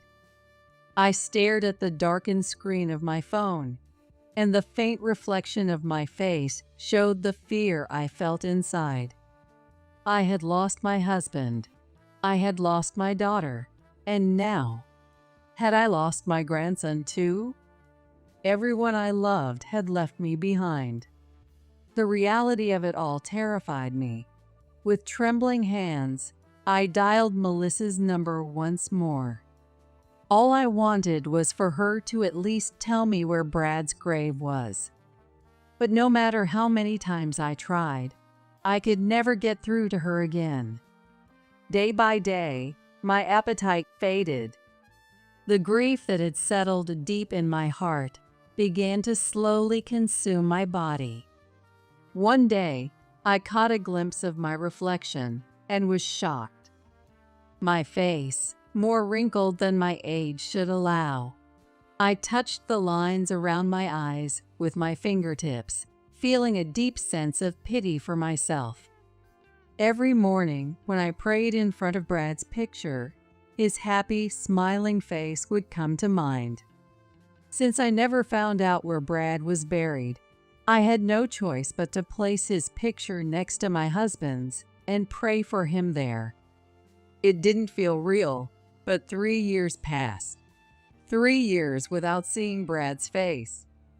Even though I hadn't witnessed Brad's final moments, time had confirmed the truth. Since he's been gone, my world has lost its color, and the scenery around me always appears in shades of gray. One day, as usual, I knelt in front of the photos to pray. As always, I lit the incense. Closing my eyes, I prayed for a long time. Just as the smoke was about to fade, I heard a raspy voice behind me say, "We finally meet again." In the silence, I felt something move behind me, and I turned around. What I saw was beyond belief. Brad was standing there. His face showed a mix of unease and a sorrow so deep it seemed like he might burst into tears at any moment. Was this a dream? No, even if it was, I didn't care. I was so overwhelmed with joy and surprise that tears started to pour from my eyes. Grandma. Brad. The moment Brad called me Grandma, I rushed toward him, clinging to his arm. For a while, I couldn't speak. I just kept touching him, making sure he was really there. I stroked his arm, held his hand, touched his chest, and gently ran my fingers through his hair. Brad stood there quietly, allowing me to examine him, his face expressionless. I'm sorry I couldn't contact you. After confirming he was real, I asked why he hadn't been able to reach out. Looking closely, I noticed his face was slightly distorted. What happened to your face? When I asked, Brad responded sadly. I have a little facial paralysis from my accident. I hit my head hard in the crash. I had temporary amnesia. Amnesia? But, hearing Brad's words, I remembered what Melissa had told me. She said Brad had died in the accident, and that his funeral had already been held. What had that been about? I briefly relayed what Melissa had said to me, and Brad crossed his arms, nodding as if something clicked. Melissa? I see. So that's what it was. It all makes sense now. Brad's expression darkened. No, I'm sure Melissa set me up. I stood there, speechless, as Brad began explaining calmly. 3 years ago, while driving to my house, Brad had an accident. He said he wasn't feeling well, so he stopped at a nearby convenience store to take a break, but suddenly his vision went dark. He was in a coma, and it took a month for him to regain consciousness. I remember it vaguely now. My mind was foggy, and I couldn't think straight. But I think Melissa looked disgusted when she saw me lying in the hospital bed. His memory was unclear, and he spent days in confusion, unsure of what was real. I had a coworker named Tom. Tom was worried about me and came to the hospital every day to check on me. Even though the doctors had said it was unlikely Brad's memory would return, Tom never stopped visiting, encouraging him. One day, Brad started to feel as if the fog had lifted, and his memories slowly came back. When I finally started thinking clearly, Tom told me he thought Melissa might have been behind the accident. That's what happened to you. Grandma, I need to carry out a plan. I need your help. Brad looked at me with serious eyes. There was a fire of revenge in his words. Hearing him, I hesitated for a moment, but then my heart swelled with a sense of purpose. What do you need me to do? At that moment, after 3 long years of being alone and hopeless, the wheels of fate began turning for me. There were a few preparations we needed to make before putting the plan into action, which took several days. And then the day came to execute the plan. I made my way to the apartment where Melissa and Brad used to live. When I entered the room number at the entrance, Melissa's suspicious voice came through. What's going on? It's been a while, Melissa. We never really talked about Brad's grave or the details of the accident, right? It's been 3 years, but can we get over everything? Why now, after all this time, Brad's death is still a shock for me. Could you please just leave me alone? I'm getting old, you know. The trip here has worn me out. Can I come in and rest for a bit? I could hear Melissa's sigh in annoyance on the other side of the intercom. Reluctantly, she let me in, clearly displeased, as she sat down with a frustrated look on her face.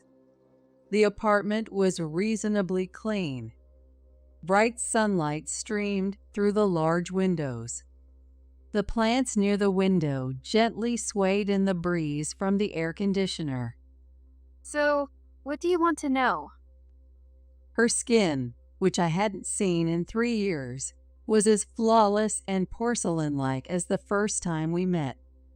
The way she looked up at me from her chair, combined with her perfectly crafted skin, now gave off an impression that felt almost unapproachable. It was midday on a weekend, and yet she was fully made up, despite being home alone. The first thing I want to ask is why you never told me about the accident. Are you a doctor? Would Brad's injuries have magically healed, and he'd still be living happily here if I'd told you? That's quite a leap. I'm just saying, as a relative, you could have informed me. You're his grandmother, not his mother, right? I was the closest family member. I decided not to tell you, and that was the correct decision, wasn't it? It's no use talking to her. I can already see her attitude, ready to argue against everything. What happened to make her like this? Or was this the real Melissa all along? I was just as shocked. I came back from a trip when I heard about Brad's accident. I think I had planned to stay for 3 nights, but I rushed back. A trip? It's been 3 years, and my memory's a bit fuzzy, but I thought Melissa had said she went back home for a relative's memorial service. When I pointed that out, she pressed her lips together with her finger and said, "I must have forgotten." I suddenly remembered seeing Melissa with a strange man at that tourist spot. Could it have been them? Actually, I ordered some food. I think we've had some misunderstandings, so why don't we sit down and talk openly? I don't need any takeout. Just leave once you're done. I'm not exactly free, you know? Don't worry, it's fine. Just then, the doorbell rang. I'll get it. It's probably the delivery. I quickly headed to the door. Melissa, clearly irritated, pursed her lips, probably thinking I was just some bothersome old lady. But when I opened the door, it wasn't the delivery person. Standing there were Brad and his coworker Tom. They greeted me briefly and swiftly entered the apartment. Melissa, sensing someone else had come in, stood up in a panic, but before she could react, Brad was already heading toward the bedroom. Hey, what are you doing? Wait, Brad? She shouted reflexively at the 2 men who entered uninvited, but upon realizing it was Brad, her face shifted to one of confusion. Brad silently scanned the room. Tom, also wordless, opened doors to the bathroom and other rooms. A strange thud came from the closet in the back of the bedroom. What are you doing? Stop! Get out! Melissa raised her voice, grabbing Brad's arm to pull him back. But Brad, without saying a word, barged into the room and threw open the closet door. There, cowering with his hands folded in front of him, eyes wide, was a man trying to hide. It's been a while, Jack.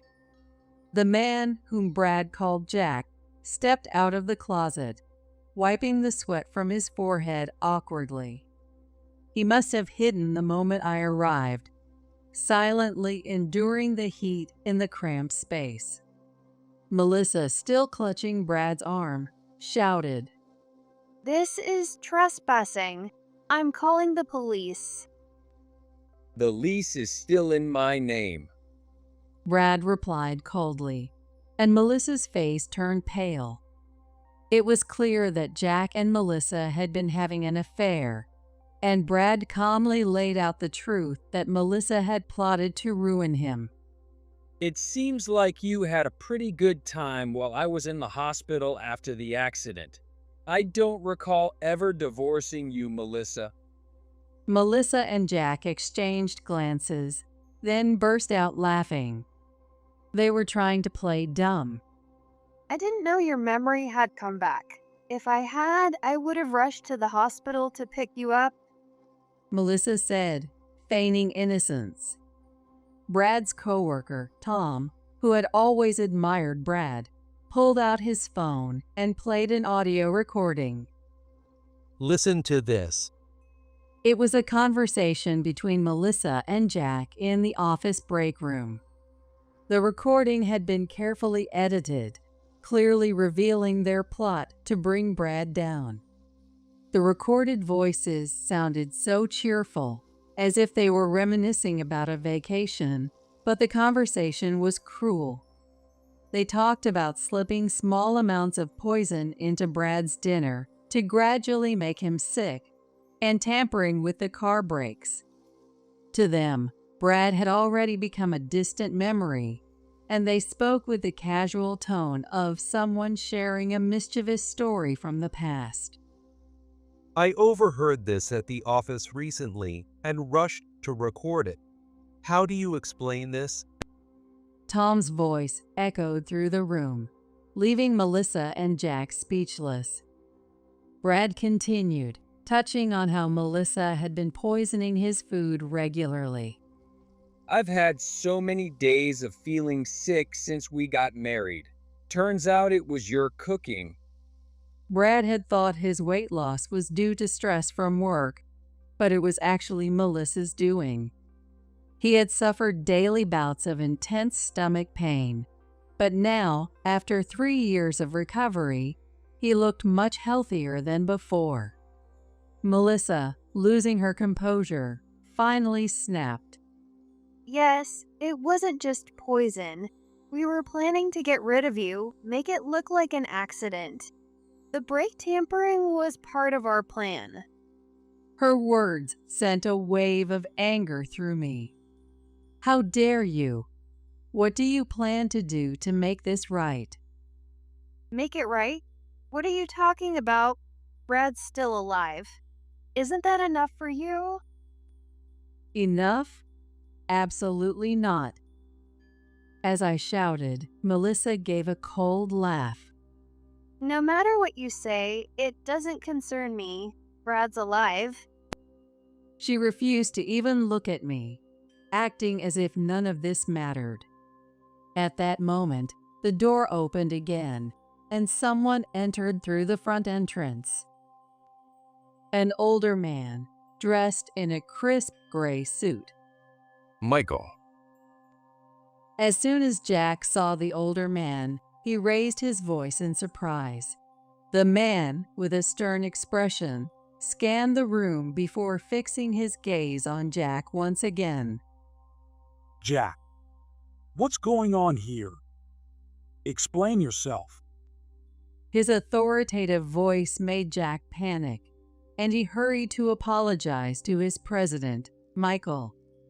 Melissa looked confused, mumbling, "What's going on?" as Jack kept his head down. Michael, I'm sorry, but my girlfriend means everything to me. I had already heard from Brad that this man, Jack, actually had a girlfriend. And not just anyone. She was the daughter of the company president. He managed to keep his engagement to the president's daughter a secret, all while having an affair with Melissa. He's quite a skillful man, if you could call it that. Jack, still bowing deeply, shouted again. My girlfriend is the most important person in my life. Melissa clung to Jack's arm, pleading. What are you talking about? I thought I was your number one. Jack pushed her away, continuing to apologize, but Michael responded coldly. There is no number one. The engagement is off, and you're fired. Michael, still furious, shouted in a harsh tone. I've heard enough from you. I know you and that woman conspired to bring Brad down. What were you thinking? Jack turned pale, his body trembling. That's not true. He mumbled faintly, clearly trying to figure out what to say next. This is really a misunderstanding. A misunderstanding? You think this is something you can explain away? Michael already knew everything, from how Jack had plotted with Melissa to make the accident look like a freak occurrence, to how he had suggested poisoning Brad's food.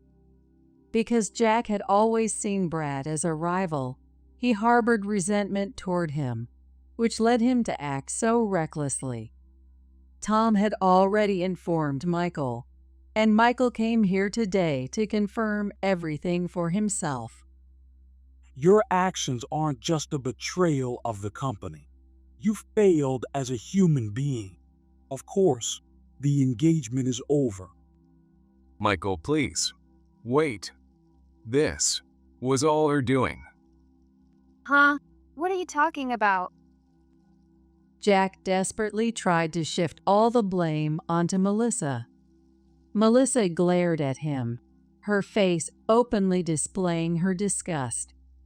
But Michael wasn't buying it. I came here hoping this was all a misunderstanding. But it seems this is your true nature, Jack. I'm disappointed. Resign from the company immediately. As Michael turned to leave the room, Jack jumped to his feet, chasing after him. Jack shouts in a panic, Michael, please give me another chance. Don't tarnish the company's name any further, you fool.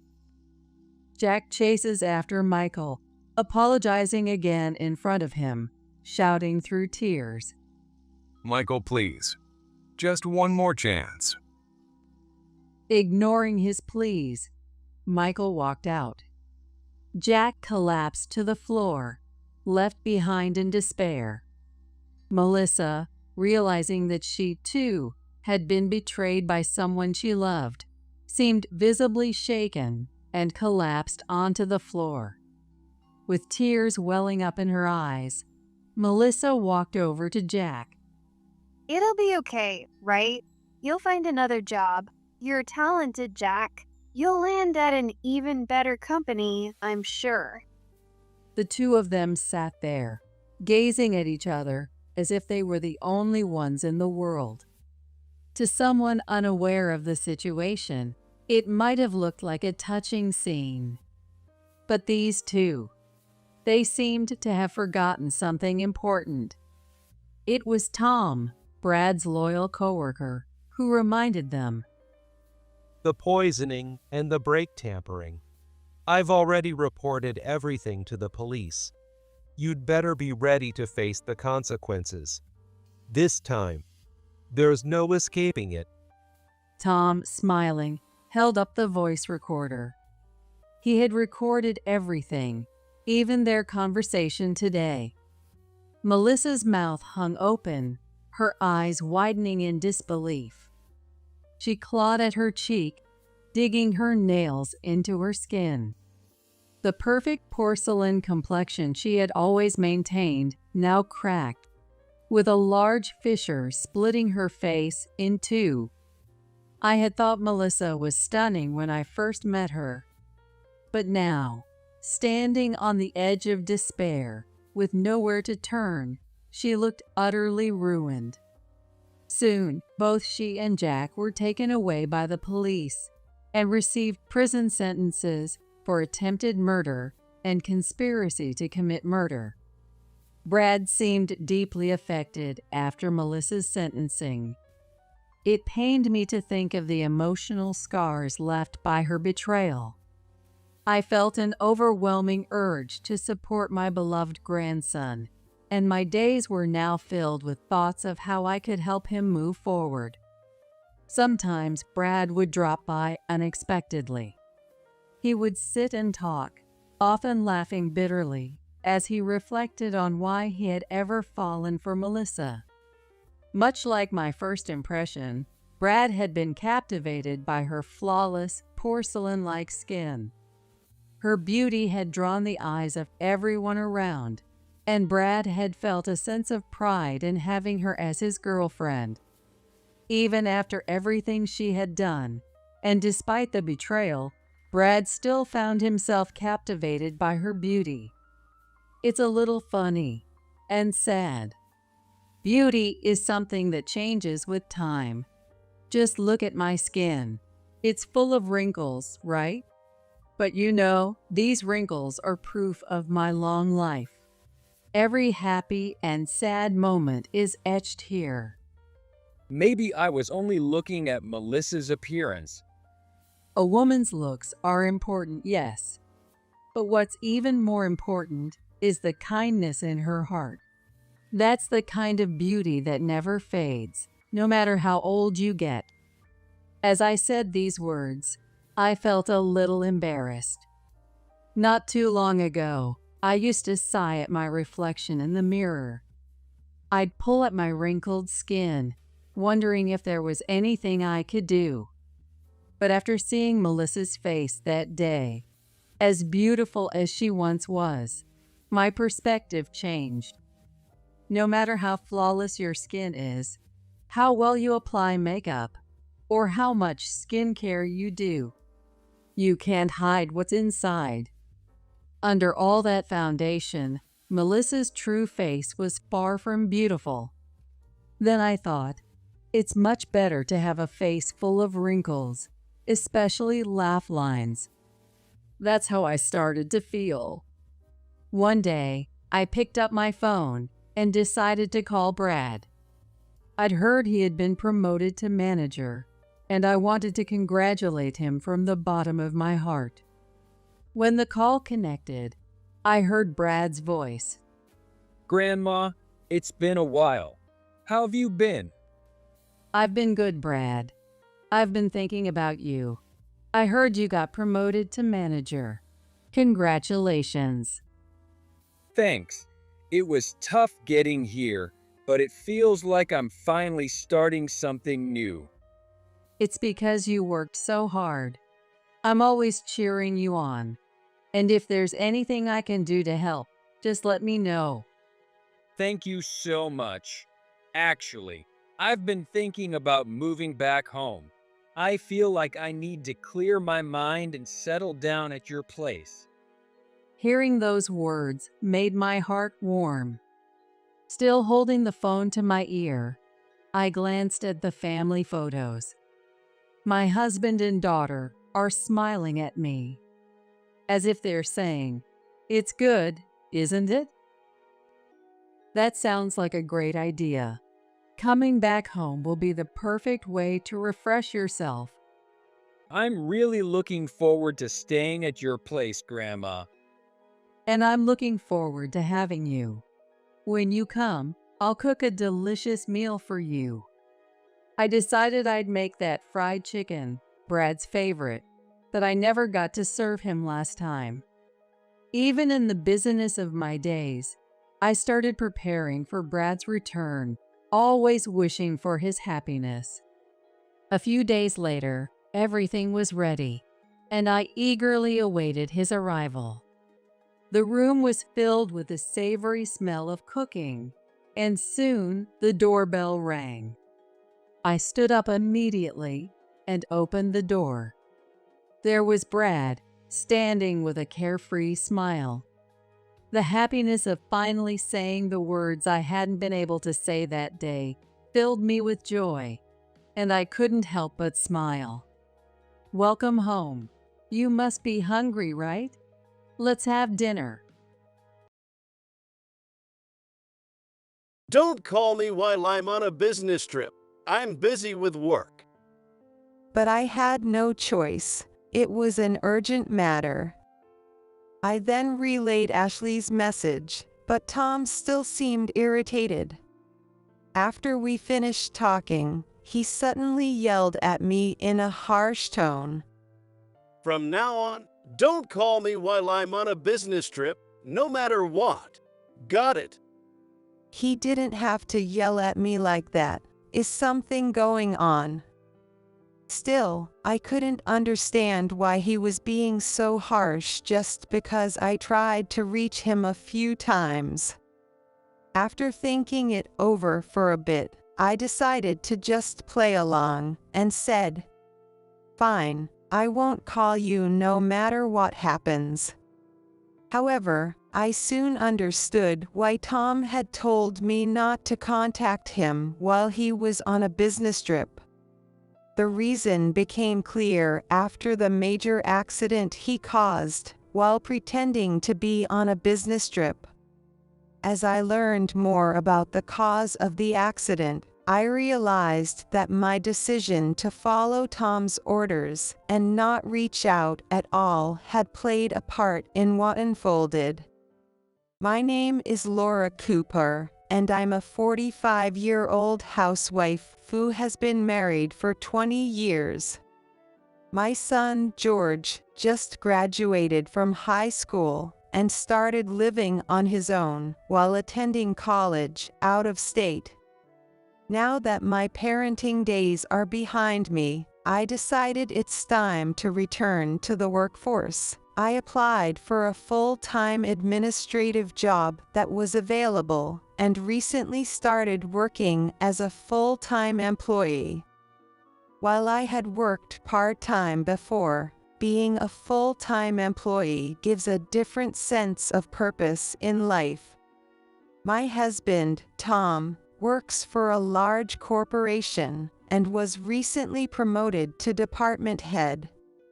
At 45, the same age as me, this promotion seems to be an unusually fast climb within his company. Lately, Tom has been traveling a lot for business meetings with other companies, so he's hardly ever home.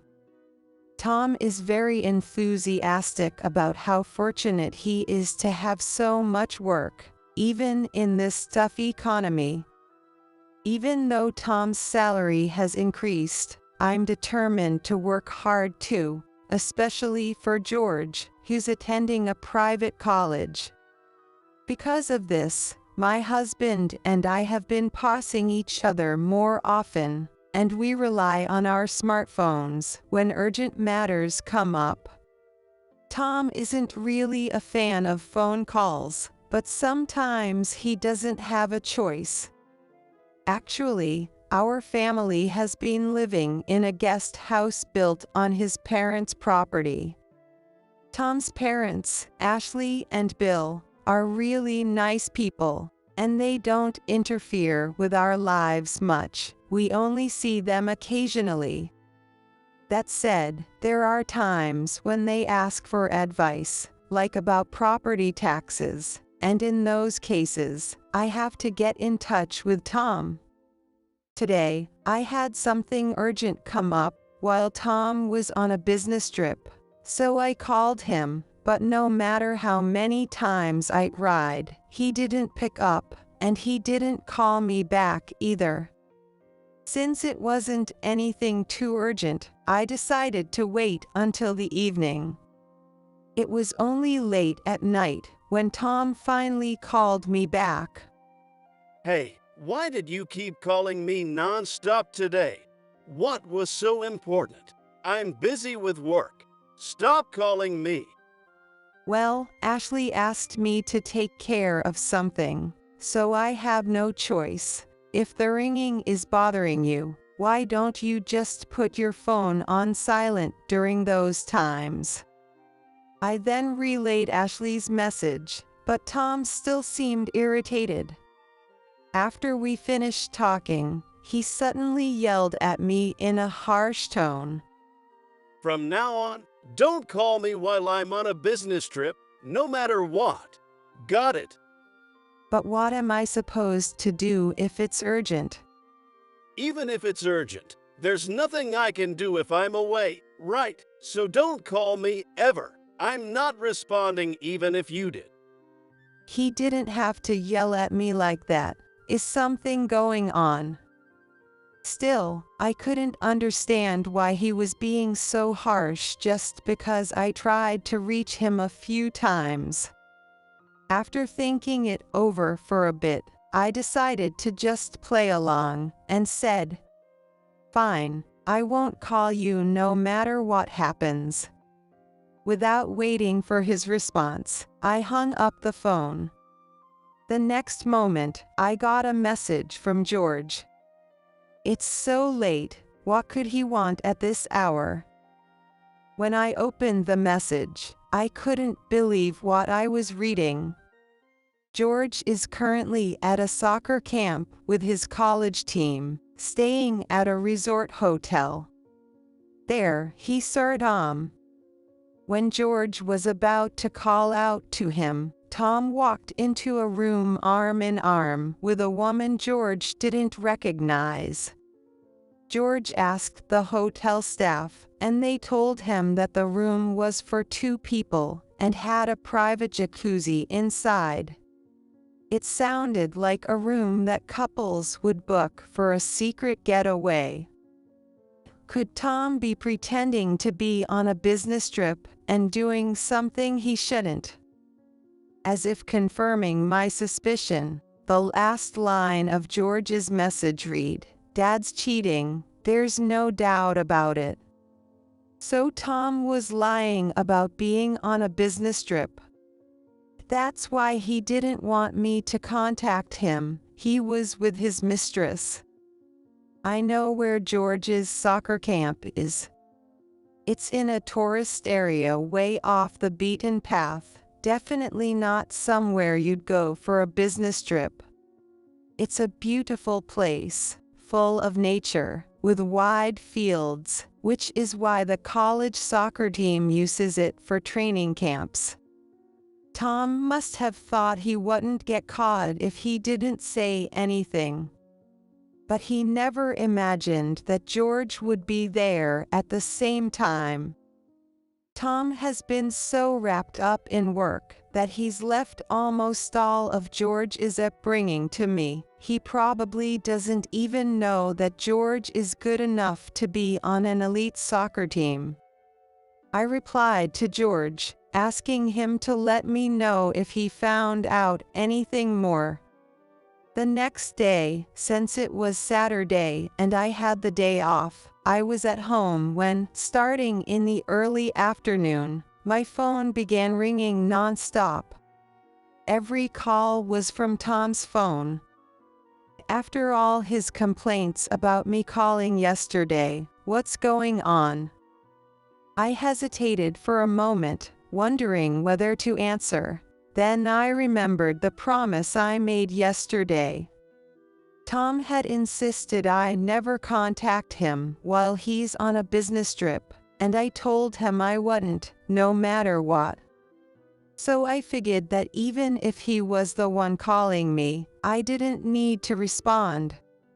Normally, it would be impossible to ignore dozens of calls like this, but if Tom is off on a romantic trip with his mistress while telling me not to contact him, there's no way I'm answering. But the phone kept ringing non-stop. Could he have gotten into some kind of trouble with his mistress? If that's the case, he wouldn't be calling me his wife. However, I started to worry a little, so I checked my phone screen. Then I noticed a single missed call from George, so I called him back right away. What he told me left me completely shocked once again. It was another unbelievable situation. Mom, something terrible happened. This morning, Dad drove off a 16-foot cliff and was taken away in an ambulance. What do you mean? Everything went black before my eyes. But I noticed that Tom's phone had been ringing constantly. George continued explaining, and what he told me was even more shocking than the accident itself. Luckily, he fell into a pond, so the impact wasn't too bad, and he seems to be okay. But there was someone else in the car with him. It was the woman he stayed with last night.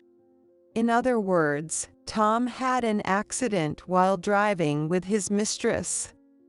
I asked George how something like this could happen, especially since Tom is usually a good driver, and what he told me was unbelievable. Since there was no soccer practice that day, George had been out running around the hotel with his teammates that morning. That's when a man showed up, shouting a woman's name as he rushed into the hotel. George went to check on what was going on, and to his shock, the man was the husband of Tom's mistress. When the man found Tom and the woman, he went into a rage, screaming, "Give me back my wife." A panicked Tom grabbed the woman by the arm, pulled her outside, and quickly drove off. But as they were driving on the mountain road, still within view of the hotel, Tom couldn't handle the curve, and they plunged off the cliff into the pond below. The constant calls from Tom's phone could mean that he's conscious and trying to let me know he's been taken to the hospital, or maybe someone nearby is calling on his behalf. I asked George if he knew which hospital Tom had been taken to, but it seemed he didn't have that information. If George had told the hotel staff it was his father, they might have given him more details. But considering that the person in the car with his dad was Tom's mistress, it was probably hard for George to explain the situation. I told George that once the hospital identified him, they'd likely call us, and I hung up the phone. At some point, the calls from Tom's phone had stopped. I decided to just wait for the hospital to contact me. As I had expected, a call came in from the hospital later that evening. Just like George said, Tom was safe, and his life wasn't in any danger. I asked about the person who had been in the car with him, as there had been someone else involved in the accident.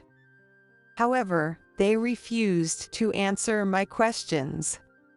I kept pressing, but they insisted it was private information and couldn't be shared. It was likely that Tom had asked them not to tell his family about the other person. The hospital requested that I come the next day to take care of the admission paperwork and bring any essentials Tom might need. Even though there was a chance I'd run into the mistress, I had no choice but to go and handle the paperwork. So, I reluctantly agreed to go to the hospital the next day. But that night, I received another message from George, and it made my skin crawl. George had gone to visit a teammate who had been injured during practice and hospitalized 3 days ago, but by chance, Tom was in the room next door. George realized this because Tom's voice was so loud while he was on the phone that he couldn't help but overhear. Apparently, Tom was talking to his mistress, who was also hospitalized, and the conversation was so embarrassing that George said he was turning red just listening to it. Unable to bear it any longer, George quietly left the hospital, making sure Tom didn't notice he was there. Just hearing this story made me want to walk away from the whole situation. As I was thinking that, a message from Tom came through. Hey, why aren't you answering the phone? I got into a car accident while on a business trip, and I'm in the hospital. You know that because the hospital contacted you, right? I was out in the countryside, so the hospital is far away. But make sure you bring everything I need for my stay tomorrow. What a one-sided message. Well, if I don't go handle the paperwork, it'll cause trouble for the hospital. Just as I was thinking it was getting late and I should go to bed, an unknown number called. Who could be calling at this hour? Feeling suspicious, I let the call go to voicemail to see if they'd leave a message. A man's voice came on. I'm so sorry for calling at such a late hour. Could this have something to do with the accident? I decided to answer the phone. The man introduced himself as Steve, and to my shock, he was the husband of Tom's mistress. According to him, he had hired a private investigator to look into his wife, Emma, and her affair partner, Tom. The investigator had even uncovered our phone number. I'm truly sorry for the trouble my wife, Emma, has caused you, Laura. I don't even know how to begin apologizing. Even though he was a victim himself, Steve kept apologizing repeatedly. His polite manner made me feel a little embarrassed. No, we're both in a difficult situation, so please don't be sorry. After I said that, he seemed relieved and began explaining the details the investigator had uncovered. It turned out that Tom and Emma had met through social media. Although Emma was 42, she looked at least 10 years younger and used her beauty to attract attention from men. Meanwhile, Tom, who was a rising star in a major corporation, had been posting sharp-looking photos of himself and interacting with many female users. The two of them began to take notice of each other and eventually met in person. That was 3 years ago. Steve had discovered the affair a year ago, and since then, Emma had been going on more overnight business trips. Come to think of it, Tom's business trips had increased around that time as well. Steve, who loved his wife, had agonized over the situation. But no matter how much he thought about it, he couldn't figure out how to handle it on his own, so he hired a private investigator. And that's how this affair and their secret trip came to light. It turns out that the reason Steve was able to confront them at the hotel was because he had placed a GPS tracker on Emma's belongings to follow her. Both Emma and Tom were taken to the same hospital after the accident, but they were admitted to different floors. Thanks to the airbags, they only suffered minor scrapes on their upper bodies, but they both hit their legs hard and are now in casts. Because of that, they can't visit each other in person. So that's why Tom was talking to Emma over the phone. Steve had already gone to the hospital and requested to meet with Tom, but Tom refused, so the hospital denied his request. I just want to put an end to this somehow. But I can't even talk to Tom. What am I supposed to do? Steve sounded desperate, and I felt a bit lost about how to help him. Then I remembered George's message from earlier. Not knowing if it would work, I came up with an idea and shared it with Steve. That's a great idea. Steve said, sounding relieved. He thanked me and ended the call. If everything went well, this would give Tom a taste of his own medicine for lying to me. The next morning, I called George and asked him to help with the plan I had come up with. Later that day, just before noon, I received a message from Tom. Hey, why aren't you coming to the hospital? I didn't even buy any toiletries because I thought you'd bring them. I haven't brushed my teeth. And you need to come do the admission paperwork, too. The nurse has been asking if you're coming, and she's still waiting. I read the message, but didn't reply. Instead of responding to Tom's complaints, I sent him a certain video. Tom saw the video and immediately responded, clearly furious. What the hell is this video? Why are you sending me something like this?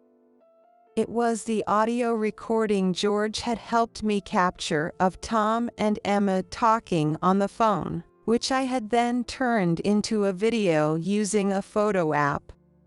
What I had asked George to do earlier was to get his teammate, who was in the room next to Tom's, to secretly record Tom's embarrassing phone conversation on his smartphone. That teammate, Jake, is the same age as George, and apparently, they're on good terms. So when George explained the situation, Jake gladly agreed to help. Jake recorded the video, sent it to George, and then George sent it to me. That's how I was able to send the video to Tom. Tom probably never imagined his affair would be exposed in such a way. I can picture his nervous, flustered expression right now. As I continued ignoring Tom's messages, a new, angrier one arrived. And now what? Might have just called me. He was furious, yelling, "Were you on some kind of affair trip? Laura, you ratted me out to him, didn't you?" Yes, I had sent a video to Bill's phone as well, along with a message explaining everything, from the affair trip to the accident. After seeing that, Bill must have immediately called Tom. Bill is a strict man who despises any behavior that strays from proper morals. If he knows Tom was cheating, he definitely won't let it slide.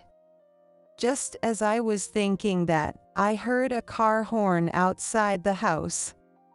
Bill was ready to rush to the hospital to confront Tom, and Ashley was sitting in the back seat. Come on, Laura, hop in. Let's go to the hospital together. I got into the front passenger seat and helped navigate as Bill drove us to the hospital.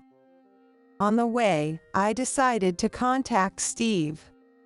He didn't answer, likely because he was at work, but a short while later, I received a text message from the number I had called. It contained a video. In the video, Steve was addressing Tom directly in a recorded message, asking me to send it to Tom.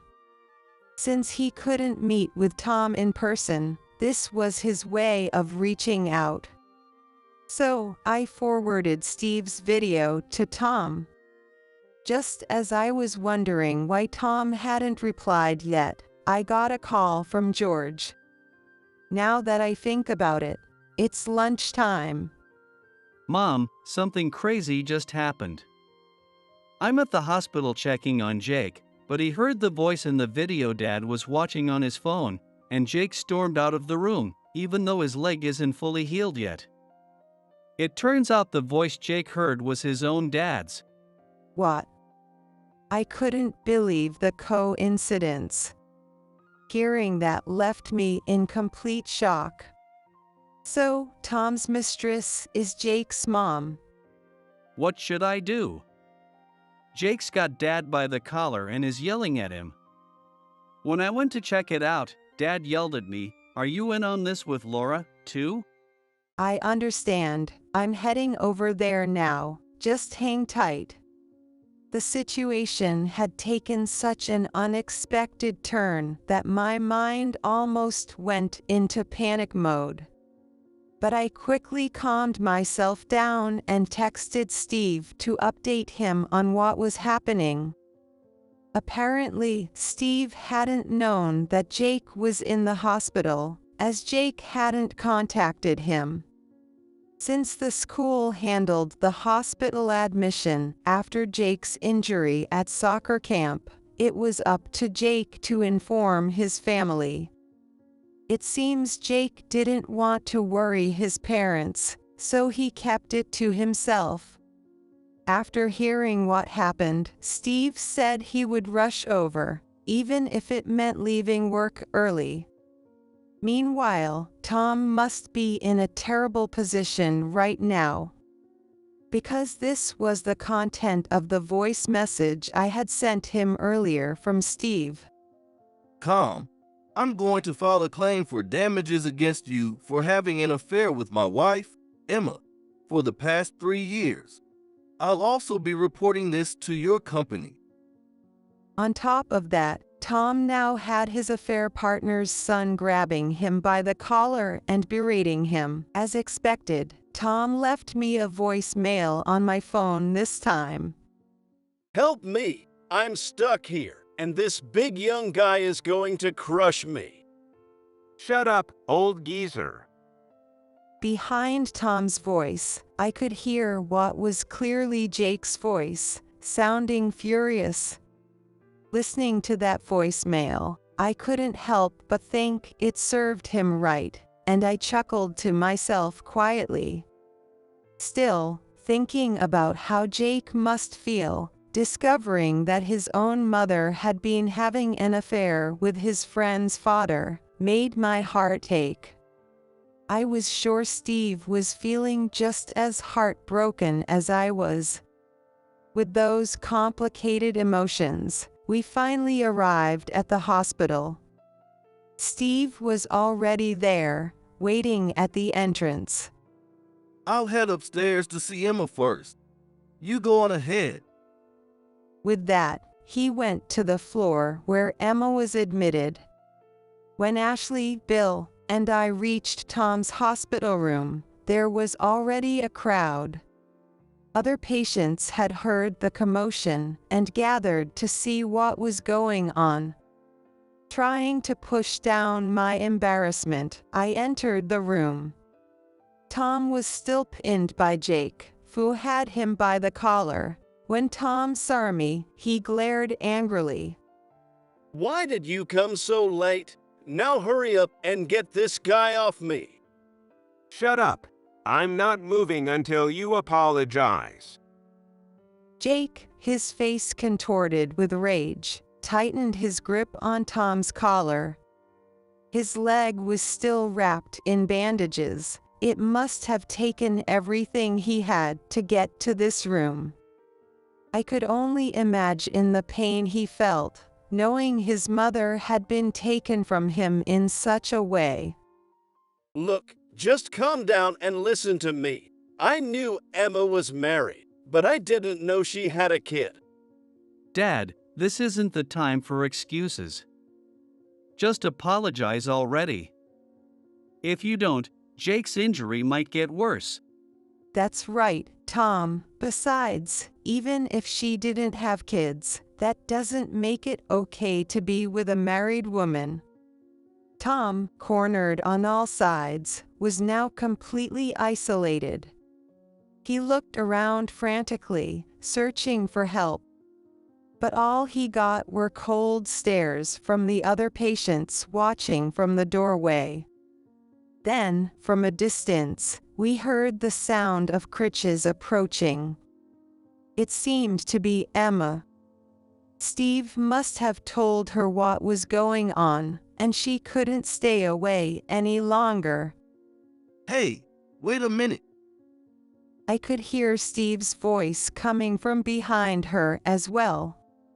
However, the sound of the crutches grew closer, as if Emma was trying to ignore him.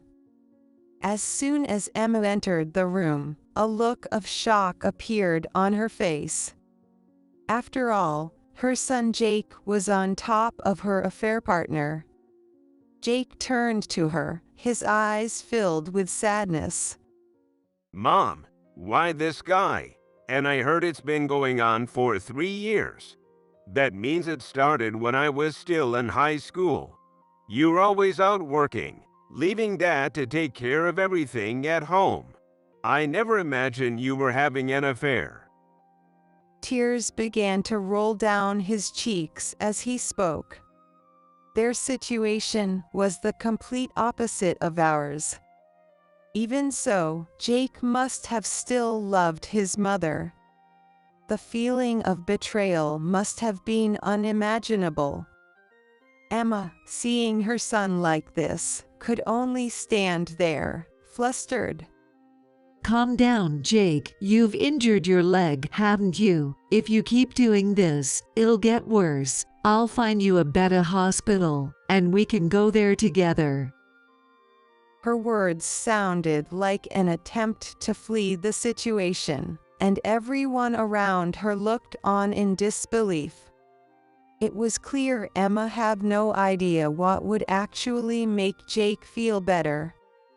And then, there was someone else completely misreading the room, saying the most outrageous things. Wait a second. Jake, right? I thought I recognized you. I just saw you in the paper recently. You're a college soccer player, and the pros are keeping an eye on you, right? I saw your name alongside George's and read every word of that article. You know, if I end up with your mom, we could both bring in good money. We'd be able to support George and you in everything you do. That's right. Steve is just running a failing shop, basically a stay-at-home husband. He's a money pit. If we're going to invest in Jake's future, it'd be better for me to marry Tom. Same goes for us. Laura's only been making a little pocket money with her part-time work, so maybe it'd be better for George and Jake if I ended up with Emma instead. What on earth are these two thinking? I was the one who raised George to where he is today. Tom, who barely cared about our family, didn't even know how hard George had been working until he saw his name in the newspaper. No matter what happens, even if we get divorced, I'm not letting Tom take George from me. As if voicing my own farts, Steve suddenly spoke up. Shut up, both of you. I've taken care of everything at home so Emma could work without any worries. I've handled all the household chores and raised Jake myself. Parents' days, sports activities, everything. And even though the shop wasn't slow, I still found time for it all. I've watched Jake chase that soccer ball every single day, working so hard. Do you even understand how that feels, Emma? Steve's desperate words left Tom and Emma in stunned silence. I felt a sense of relief, like Steve had said everything I'd been thinking. I stood up, ready to shut down the two of them. That's right, you two don't deserve to call yourselves parents. If you want a divorce, go ahead, but don't drag the boys into it. They've worked hard while you both acted selfishly. Yeah, even if my parents get divorced, I'm not going with you, Dad. You call Mom a burden, but that's not true. She raised me and made things work on your salary, and when my sports got expensive, she went out and got a part-time job. I've seen her struggle more than anyone. George's words brought tears to my eyes. I thought George hadn't noticed, but he's been watching me all along. Behind me, Ashley and Bill nodded in agreement. Even the other patients in the room looked at me with calm, supportive expressions. But Emma, seemingly unable to take the pressure, suddenly let out a shrill scream. No way, I can't take this anymore. It's like I'm being blamed for working so hard all these years. Jake, you're on my side, right? I worked day and night to pay for your education so you could focus on soccer. Even now, Emma was still trying to justify herself. Had she already forgotten her own actions? Jake glared at her, his own mother, with a look that spoke of deep disappointment. You're not my mother anymore. Go run off with this guy you've been cheating with. My tuition, Most of it came from Dad's business profits. You probably don't know this, but the shop has been doing really well. So stop acting all high and mighty. You've just been wasting money on yourself. Damn you. Jake's words left Emma completely deflated. After 3 years of cheating, it was no surprise he accused her of spending money frivolously. With a look of resignation, Emma fell silent. At that moment, Bill, who had been quietly watching everything unfold, sighed and spoke up. Well, given the situation, it seems there's no other choice but for you all to separate. Tom, if you're getting a divorce, you need to leave our property. I can't allow someone who behaves so disgracefully to stay in this house. Tom's face went pale. What? Why? When people get divorced, the wife usually leaves. I'm supposed to inherit this place. If I leave, what happens to the family? I'll marry Emma and take over the house, so don't make me go. Tom pleaded with Bill, looking at him with desperation. But Bill had clearly fought ahead. The true heir to the family would be George.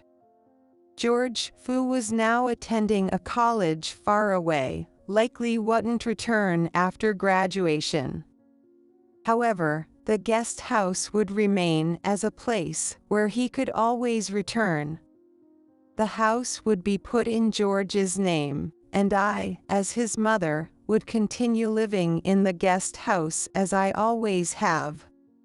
Tom looked at Bill in disbelief, as if wanting to argue. The prestigious Cooper family had been around for generations. It was clear Fo as the most suitable to inherit it. Bill looked at Tom with an expression that said he hadn't raised his son to be like this.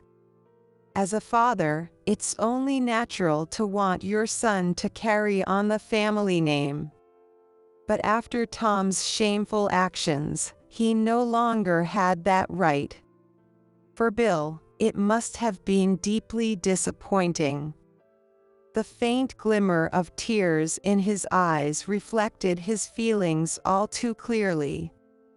Sensing that the conversation on our side was over, Steve turned to Emma and said, "We're getting divorced too. I'll take custody of Jake. I hate to say this, but you're not going to be able to stay at your current job, Emma. And it's not just you. Tom is going to be out of a job too." What? Here's why they won't be able to stay at their companies. The car accident caused by Tom was photographed by a witness, and the pictures spread on social media that very day. Tom and Emma, too absorbed in their affair, hadn't realized this.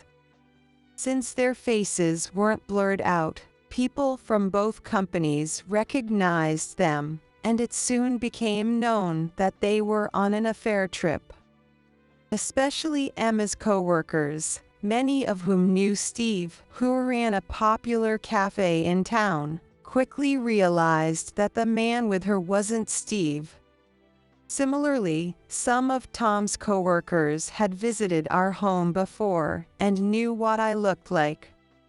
So, when they saw an unfamiliar woman with Tom at the tourist spot, they realized she was the mistress.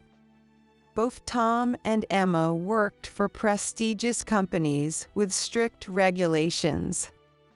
If it became known that they had lied about a business trip to cover up their affair, they were bound to face some form of disciplinary action.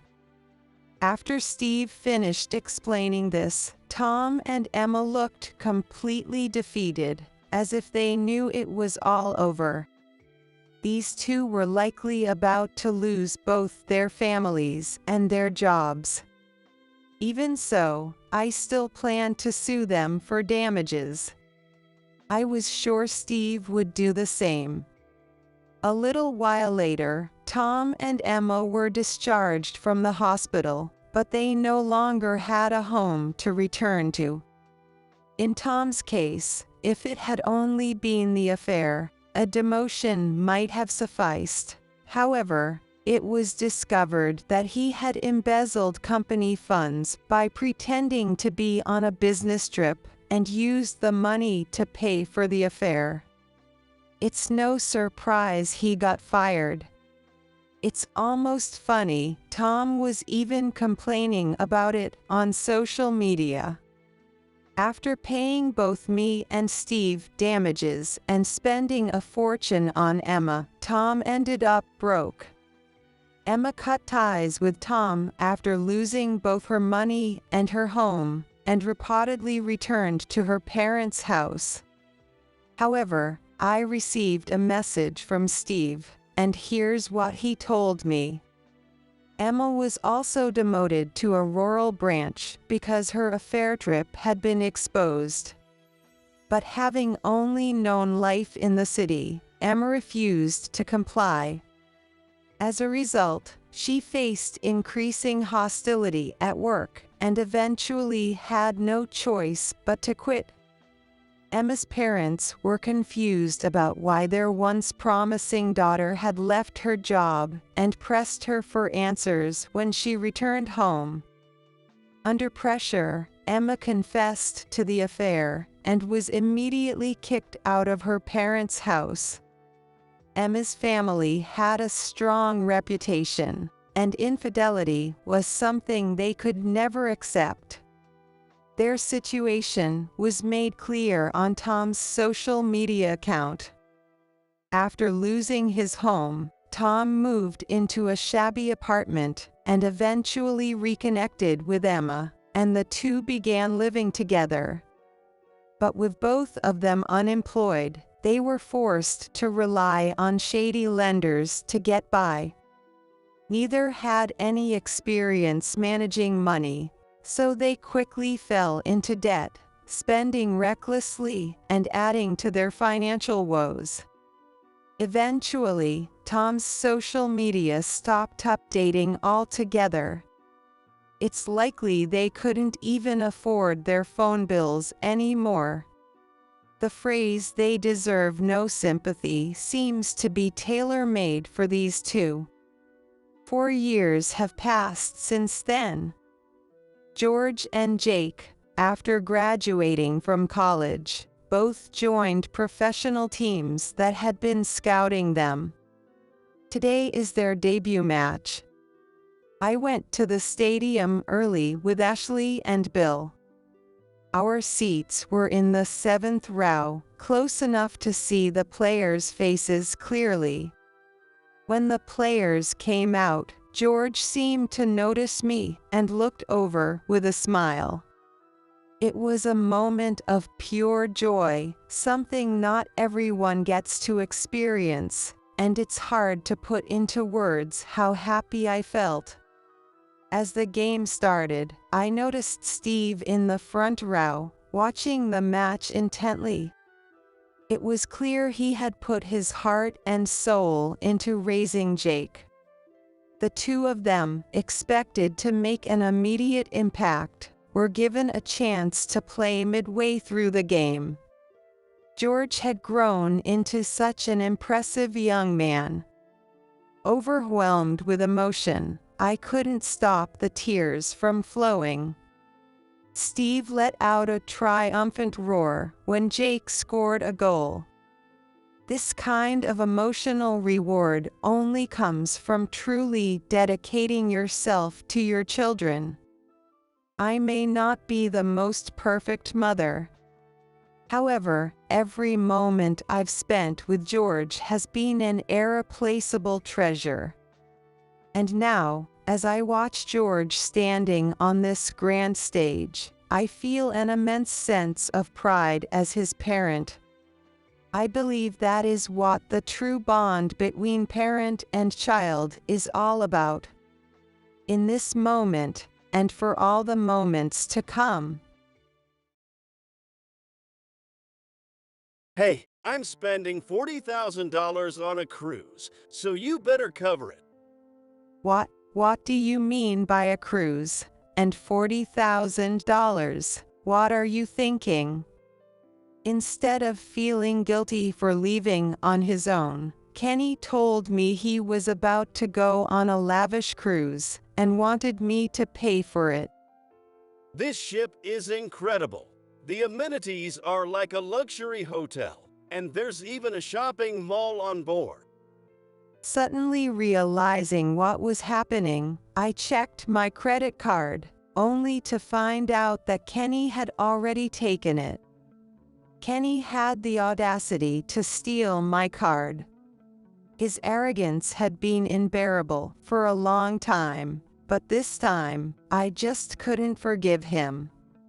I couldn't tolerate Kenny's blatantly unreasonable behavior any longer. I've just canceled the card, and we're done. I filed for divorce. Huh? Stop joking around. There's no way you're divorcing me. If anyone's leaving anyone, it would be me. Even at this point, Kenny still thought divorce was impossible and believed he was above me. If that's what he wants to think, let him. It wasn't until some time later that Kenny, who had been so smug, started panicking and begged for my forgiveness. My name is Emily. I'm the secretary to my grandfather, who is the CEO of a major corporation. My grandfather is a strict man, even with me, his granddaughter, when it comes to work. He taught me many things from a young age. People tend to envy those who have money.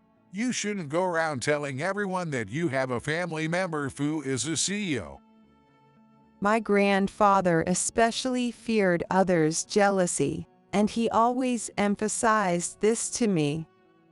Although my family was quite wealthy compared to others, I followed my grandfather's teachings and kept our status as wealthy people a secret, even from close friends. I lived a simple, modest life, but at one point I met someone who changed my life. I fell in love at first sight with Kenny, a fellow student at my university. Kenny was very popular with the ladies, thanks to his good looks and friendly demeanor. Being shy and inexperienced with men, I thought I could never be a match for him, and kept my feelings hidden, secretly longing for him for years. However, I couldn't suppress my feelings for Kenny any longer, so I confessed my love to him, even though I was ready to be rejected. I was sure I'd be turned down, but to my surprise, he said yes. I was over the moon. I never imagined we could become a couple. After Kenny and I started dating, I began to be talked about behind my back by the women who were interested in him. But whenever I felt down, Kenny would always say to me, "Looks don't matter. I love who you are inside. Emily, don't worry about what others say." After receiving his encouragement, I decided not to let anyone's words hurt me anymore. And after we graduated, we got married and began living together. After graduating from college, I joined my grandfather's company for training. Kenny also joined the same company, and being as capable as he was, he quickly made a name for himself in the company, even without the status of being the grandson-in-law of the founder. A few years into our marriage, my grandfather passed away, and soon after, my father, who had taken over as CEO, was diagnosed with a progressive illness. Despite our family's hopes for his full recovery, my father's condition was very serious. And just 6 months after his diagnosis, my father passed away. I can't believe Dad's gone so soon. It's just not fair. Kenny held me as I broke down in tears at the funeral. The sadness was almost unbearable. But I couldn't afford to stay down forever. My father's death meant that I would be the new CEO. I'll do anything I can to help. I'll keep supporting you, Emily. With those reassuring words from Kenny, I gradually recovered from the grief of losing my father. About 2 months after my father's death, I was named the new CEO of the company, and Kenny, who had proven himself, became the executive vice president. I truly am glad I married Kenny. I fought so from the bottom of my heart. However, something happened that shattered our happy everyday life. It was then that I realized everything I'd thought about my life was a lie. Since becoming executive vice president, Kenny had been doing whatever he wanted. He'd invite young female employees to dinner and even exchange contact information with those who were engaged. Hey, Kenny, what the heck has gotten into you? Your reputation since becoming executive vice president is really bad. You have a wife, and yet you're fooling around with other women. What's going on? Don't get so mad. I'm just doing my job as an executive. Look, young women often have things they want to say but can't. So I take them to dinner and listen to their concerns. That's all. Kenny made no effort to hide his reckless behavior, and whenever I confronted him about his relationships with other women, he'd shamelessly make excuses. I couldn't do anything about Kenny, even though he wasn't the person he used to be, because there was no concrete evidence of cheating. All I could do was advise him to be more conscious of his role as executive vice president. Amidst all this, our wedding anniversary was approaching. It had become a tradition for us to have dinner at our favorite restaurant every year. Looking back, I realized I might have been too caught up in work and neglected our time as a couple. If that was why Kenny had started acting out, then we needed to have an honest talk. I wanted us to go back to being the happy couple we once were if possible. Dinner at the restaurant seemed like a perfect opportunity for that. But my hopes were shattered by Kenny. On the day of our anniversary, our work schedules didn't line up. So we were each supposed to meet at the restaurant. I rushed to finish work and was able to arrive at the restaurant in time for the reservation. After giving my name to the clerk and being seated, I waited for Kenny to arrive, but even after the reservation time had passed, he didn't show up. Everyone around me was there as couples or with their spouses, and I was the only one sitting alone, feeling completely out of place. Worried that something might have happened to him, I called Kenny, but there was no answer. In the end, unable to eat alone, I apologized to the staff, paid the cancellation fee, and left the restaurant. Feeling anxious about what might have happened, I called Kenny again, and he finally answered. Oh, I finally got through. Kenny, where are you right now? Where I am doesn't concern you, does it?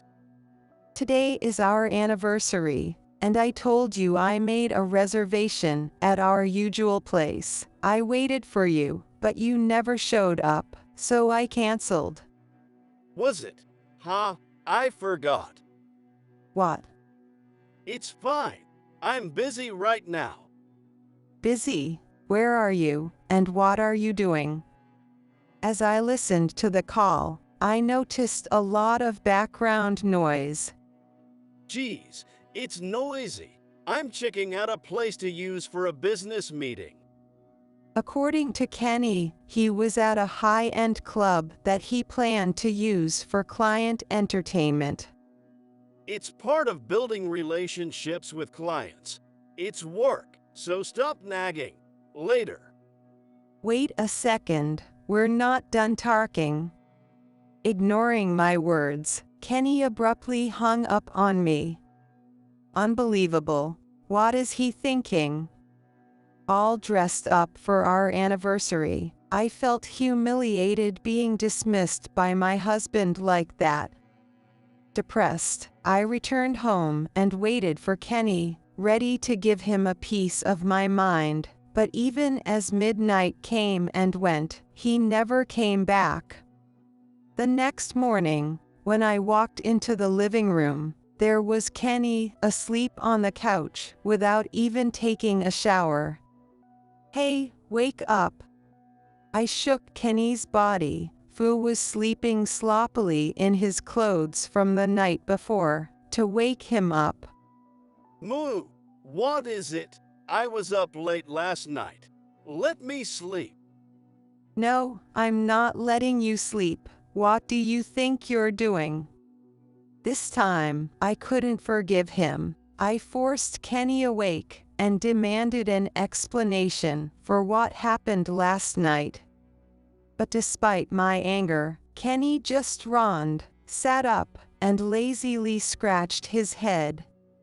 Like I told you yesterday, it couldn't be helped. It was work.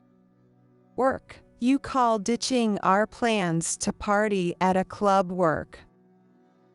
Quit nagging. I married a boring woman like you, so don't get on my case just because I have a little fun. Kenny's self-centered attitude, as if he was proud of his behavior, left me sighing in disbelief. What's with that attitude? I could leave you any time, you know, but if we divorce, a dull woman like you will never get married again. Kenny said, looking down on me, with a smug smile on his face. Why did I ever marry this man?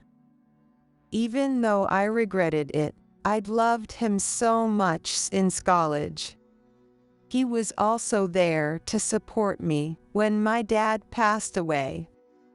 Even though Kenny was like a completely different person now, I found myself hoping he would return to being the kind man he once was. With work being so hectic, I let things slide with Kenny's behavior. But that only led to another incident. Misunderstanding my leniency as weakness, Kenny took his actions to an even more shocking level. One day, on my day off, I was catching up on some paperwork at home. As I was sorting through the mail, one envelope caught my eye. It was the statement for a credit card that Kenny and I shared. I rarely used the card because of my busy schedule, but I opened it and was stunned. What is this? What's going on? The statement was filled with outrageously high charges. The charges were so absurd that I suspected fraud, so I immediately contacted the credit card company. However, after their investigation, they told me there were no signs of fraud and suggested that maybe a family member had used the card without telling me. When I asked for the details of the charges, they told me they were all made at high-end brand stores and boutiques. The only other person who could have used this card was Kenny. When Kenny returned home, I confronted him about the card, and to my shock, he casually admitted to using it. I'm the executive vice president. I have a certain status, and I need money for my connections. Apparently, these connections were gifts for women in the nightlife industry. What you're doing is betraying me. Do you even understand that? Betrayal? That's an exaggeration. This is all part of the job. Seeing Kenny's shameless attitude to keep repeating ridiculous claims, whatever love I had left for him was fading fast. Then came the event that completely shattered our marriage. About 6 months after the credit card incident, one weekend, Kenny and I were actually relaxing together in our living room, which was rare. Kenny was flipping through a travel magazine. Out of curiosity, I glanced over, and it had a feature on a luxury cruise ship. How beautiful. Oh, there's a cruise leaving from New York next month. I'd love to go someday. When I said that, Kenny snorted mockingly for some reason. You, with your busy schedule, it's impossible. Well, that's true, but the cruise was a week-long trip departing from New York, making stops at international ports. Given my work, it was unrealistic for me to join. But Kenny's attitude made it clear that he had no intention of going anywhere with me in the first place. About a month later, Kenny suddenly disappeared.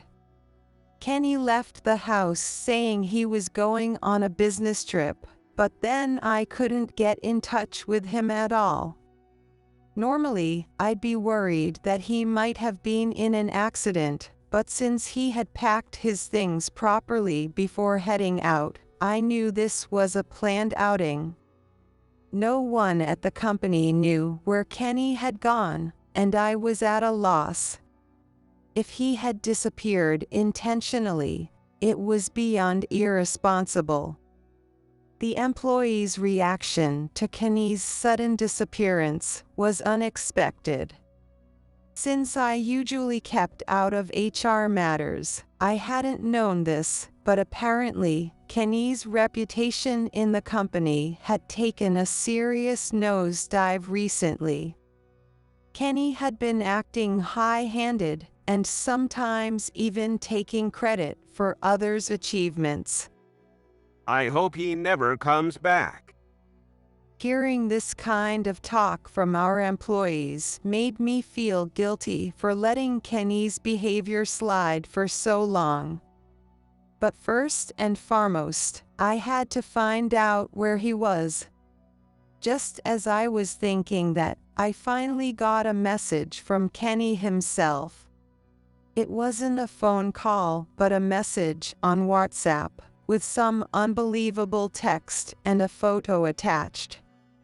The photo showed Kenny smiling, taking a selfie in front of a luxury cruise ship. Unbelievable. What is this? To get an explanation, I immediately called him. He picked up right away, and it was clear from his tone that he was quite drunk and in high spirits.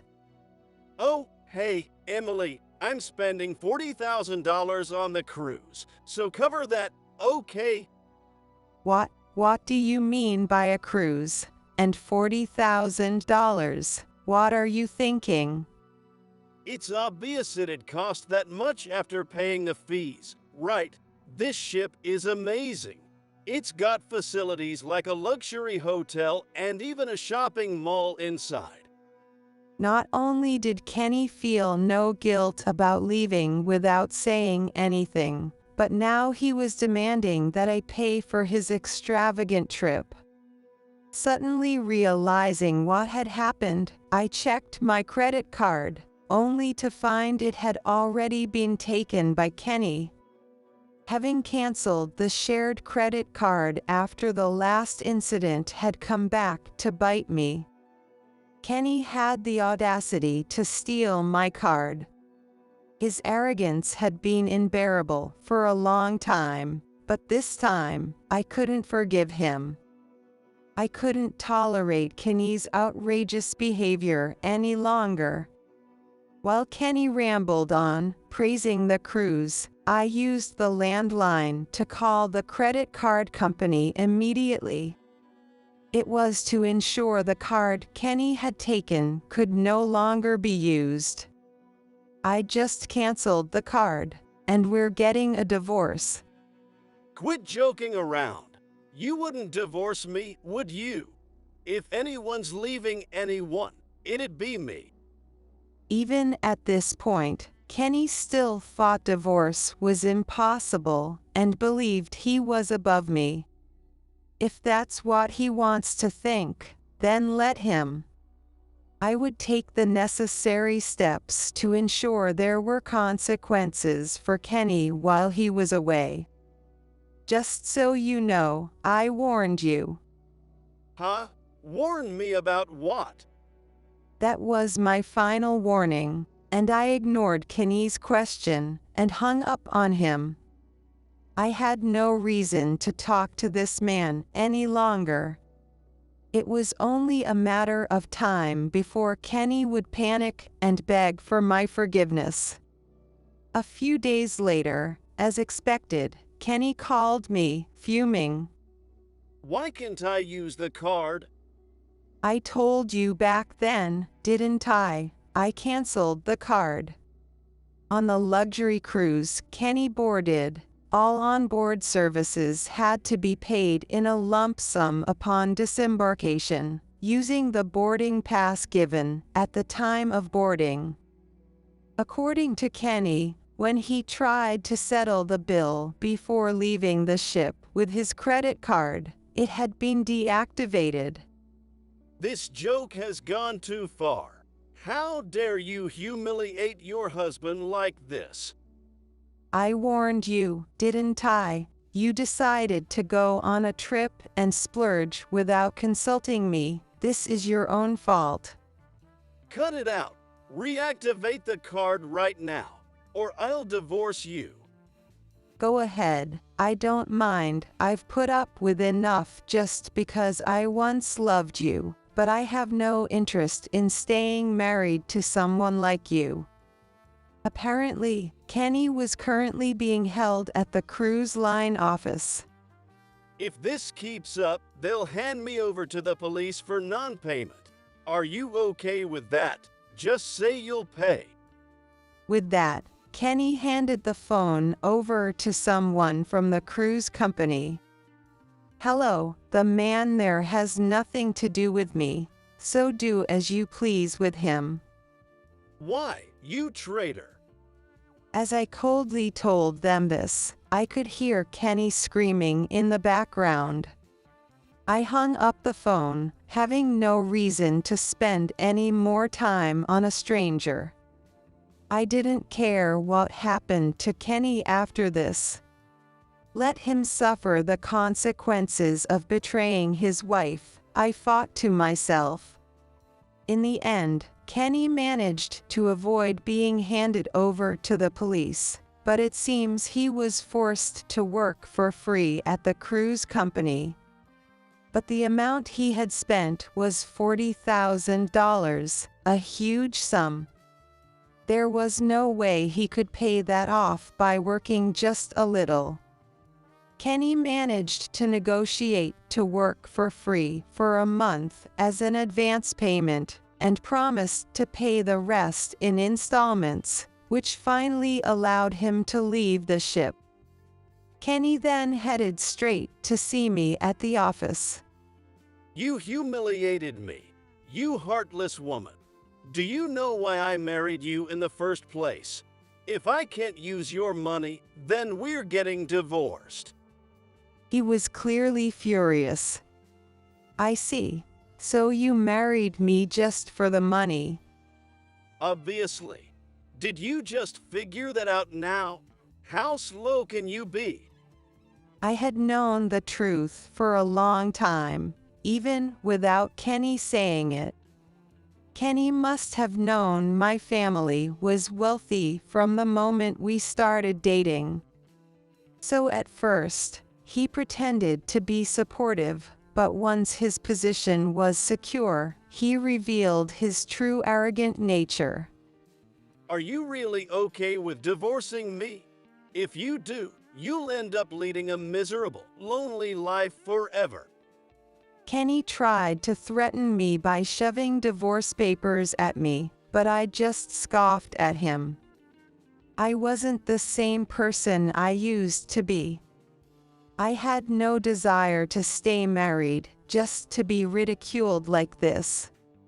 You really don't listen, do you? I told you, we're already divorced. Huh? Are you still joking around? I haven't signed any divorce papers. Oh, you know those divorce papers you always used to threaten me with, they were already signed, so the process went smoothly. Kenny had been threatening me with divorce papers for ages, using them as leverage every time we fought. I'd secretly kept those papers. There's no way you'd leave me. You're still head over heels for me. What are you talking about? Sure, I loved you once, but that was a long time ago. Any love I had for you is long gone. I said this coldly, but Kenny still insisted that I had feelings for him. If you divorce me, no man will marry someone as plain and old as you, no matter how rich you are as a CEO. You can only judge people by their status, can't you? Sure, compared to other men your age, you might be more attractive, but inside, you're nothing but trash. Trash? What do you mean? Oh, you weren't aware of it. I don't know what else to call a man who betrayed his wife and went on a cruise with his mistress, other than trash. Kenny's face turned pale in an instant at my words. Oh, that reaction. Did you really think I hadn't found out? How naive. With that, I presented something I had obtained in advance. It was a photo of Kenny walking down the street with his mistress, looking quite affectionate. I'd suspected Kenny of cheating for a while, so I'd hired a private investigator to gather evidence. And after the recent incident, I'd contacted the cruise company and found out Kenny had been accompanied by a woman. It must have been his mistress, the hostess from the club he frequented in the name of business. That was the identity of Kenny's mistress. He must have wanted to impress her, so he planned the luxury cruise trip, but in the end, it must have become a bitter memory for both of them. Because Kenny showed off and splurged for his mistress, he ended up with a $40,000 bill.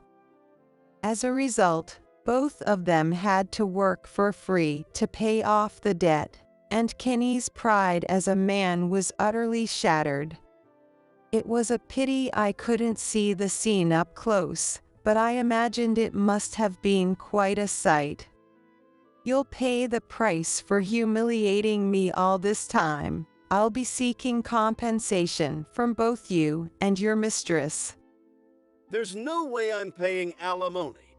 If you push this, I'll tell everyone at the office that you forced a divorce on me.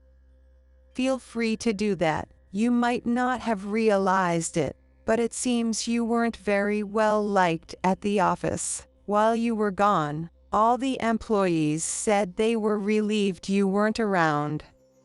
No way. I'm the executive vice president. What are you misunderstanding? You only got that position because you were my husband, and I've heard that all your past accomplishments were just stealing credit from others. How can you even call yourself an executive? The internal audit had confirmed that Kenny's supposed achievements had actually belonged to other employees. That alone would be enough grounds for dismissal, but Kenny had done something even worse. While you were away, I had the time to look into things thoroughly. It seems you were up to quite a lot behind my back. During Kenny's absence, I'd uncovered evidence of a crime. Kenny had embezzled money from the company. Wasn't it your mistress who encouraged you to embezzle? How do you know that? Kenny's face turned blue in an instant. It seemed my accusation had hit the mark. Kenny had thought of his mistress as just a club hostess, but in reality, she was an employee of a rival company. The private investigator I'd hired had found this out, but Kenny had been completely unaware. The mistress had been trying to get sensitive company information out of Kenny.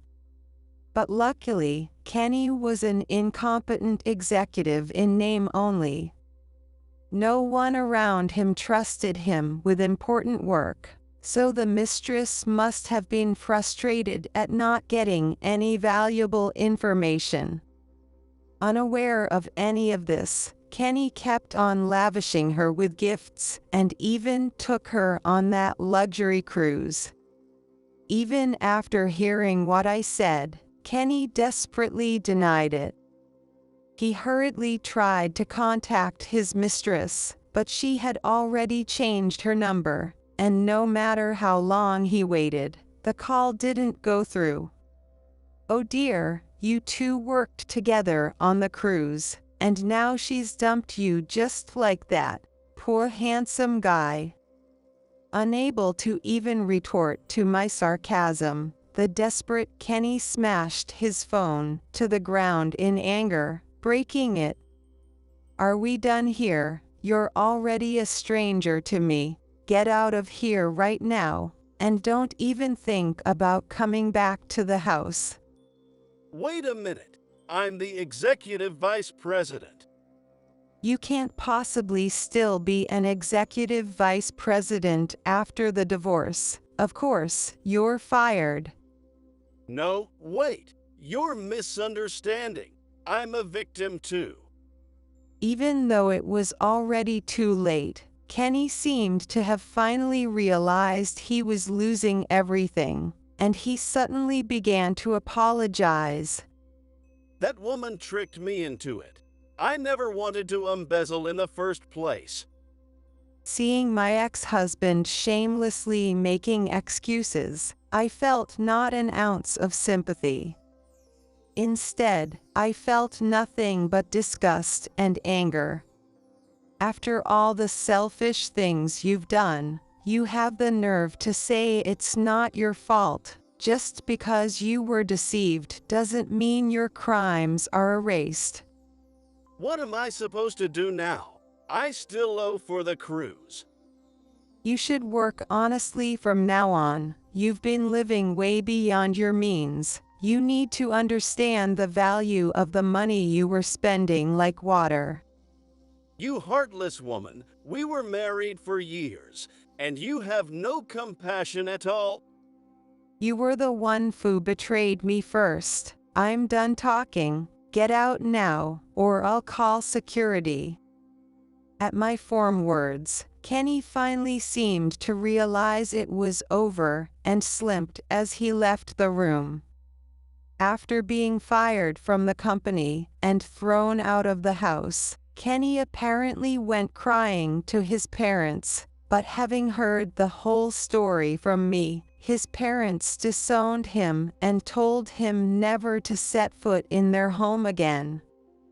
Abandoned by his family with nowhere to turn, Kenny still had to find a way to pay off the cruise debt and the alimony I demanded. Kenny's reputation as a womanizer had spread even to other companies, and when he tried to find a job in the same industry, every company turned him away at the door. Desperate for money, Kenny foolishly took out loans from a payday loan company. But before long, he was unable to make ends meet. And when the payday loan company found out he had no way to repay the loans, Kenny was forced into a shady job. That job was working on a fishing boat, one that wouldn't return to shore for months, a cruel irony, turning his luxury cruise into hard labor on a ship. Kenny, who had never done physical labor in his life, was struggling greatly. Why did this have to happen to me? No amount of complaints would reduce his debt. The once handsome Kenny, who used to be so popular, had become almost unrecognizable, with his skin sunburned and covered in spots. With Kenny gone from the company, not only I but everyone else finally had some peace. I apologized to my employees for leaving my husband unchecked while being so busy with work. They comforted me, saying it wasn't my fault, but I felt deeply regretful for my poor judgment of character. As a gesture of goodwill, I decided that the annual company trip would be a domestic cruise this year. On board, we shared stories of how terrible Kenny had been, and it felt like the bond among us grew even stronger, as if the challenges had only solidified our unity. Despite the divorce and embezzlement scandal, thanks to my employees, the company was thriving. Though I lacked judgment in choosing a partner, I felt incredibly fortunate to be surrounded by such valuable employees. For the sake of everyone supporting me, I vowed to work even harder in the future. That's what I promised myself,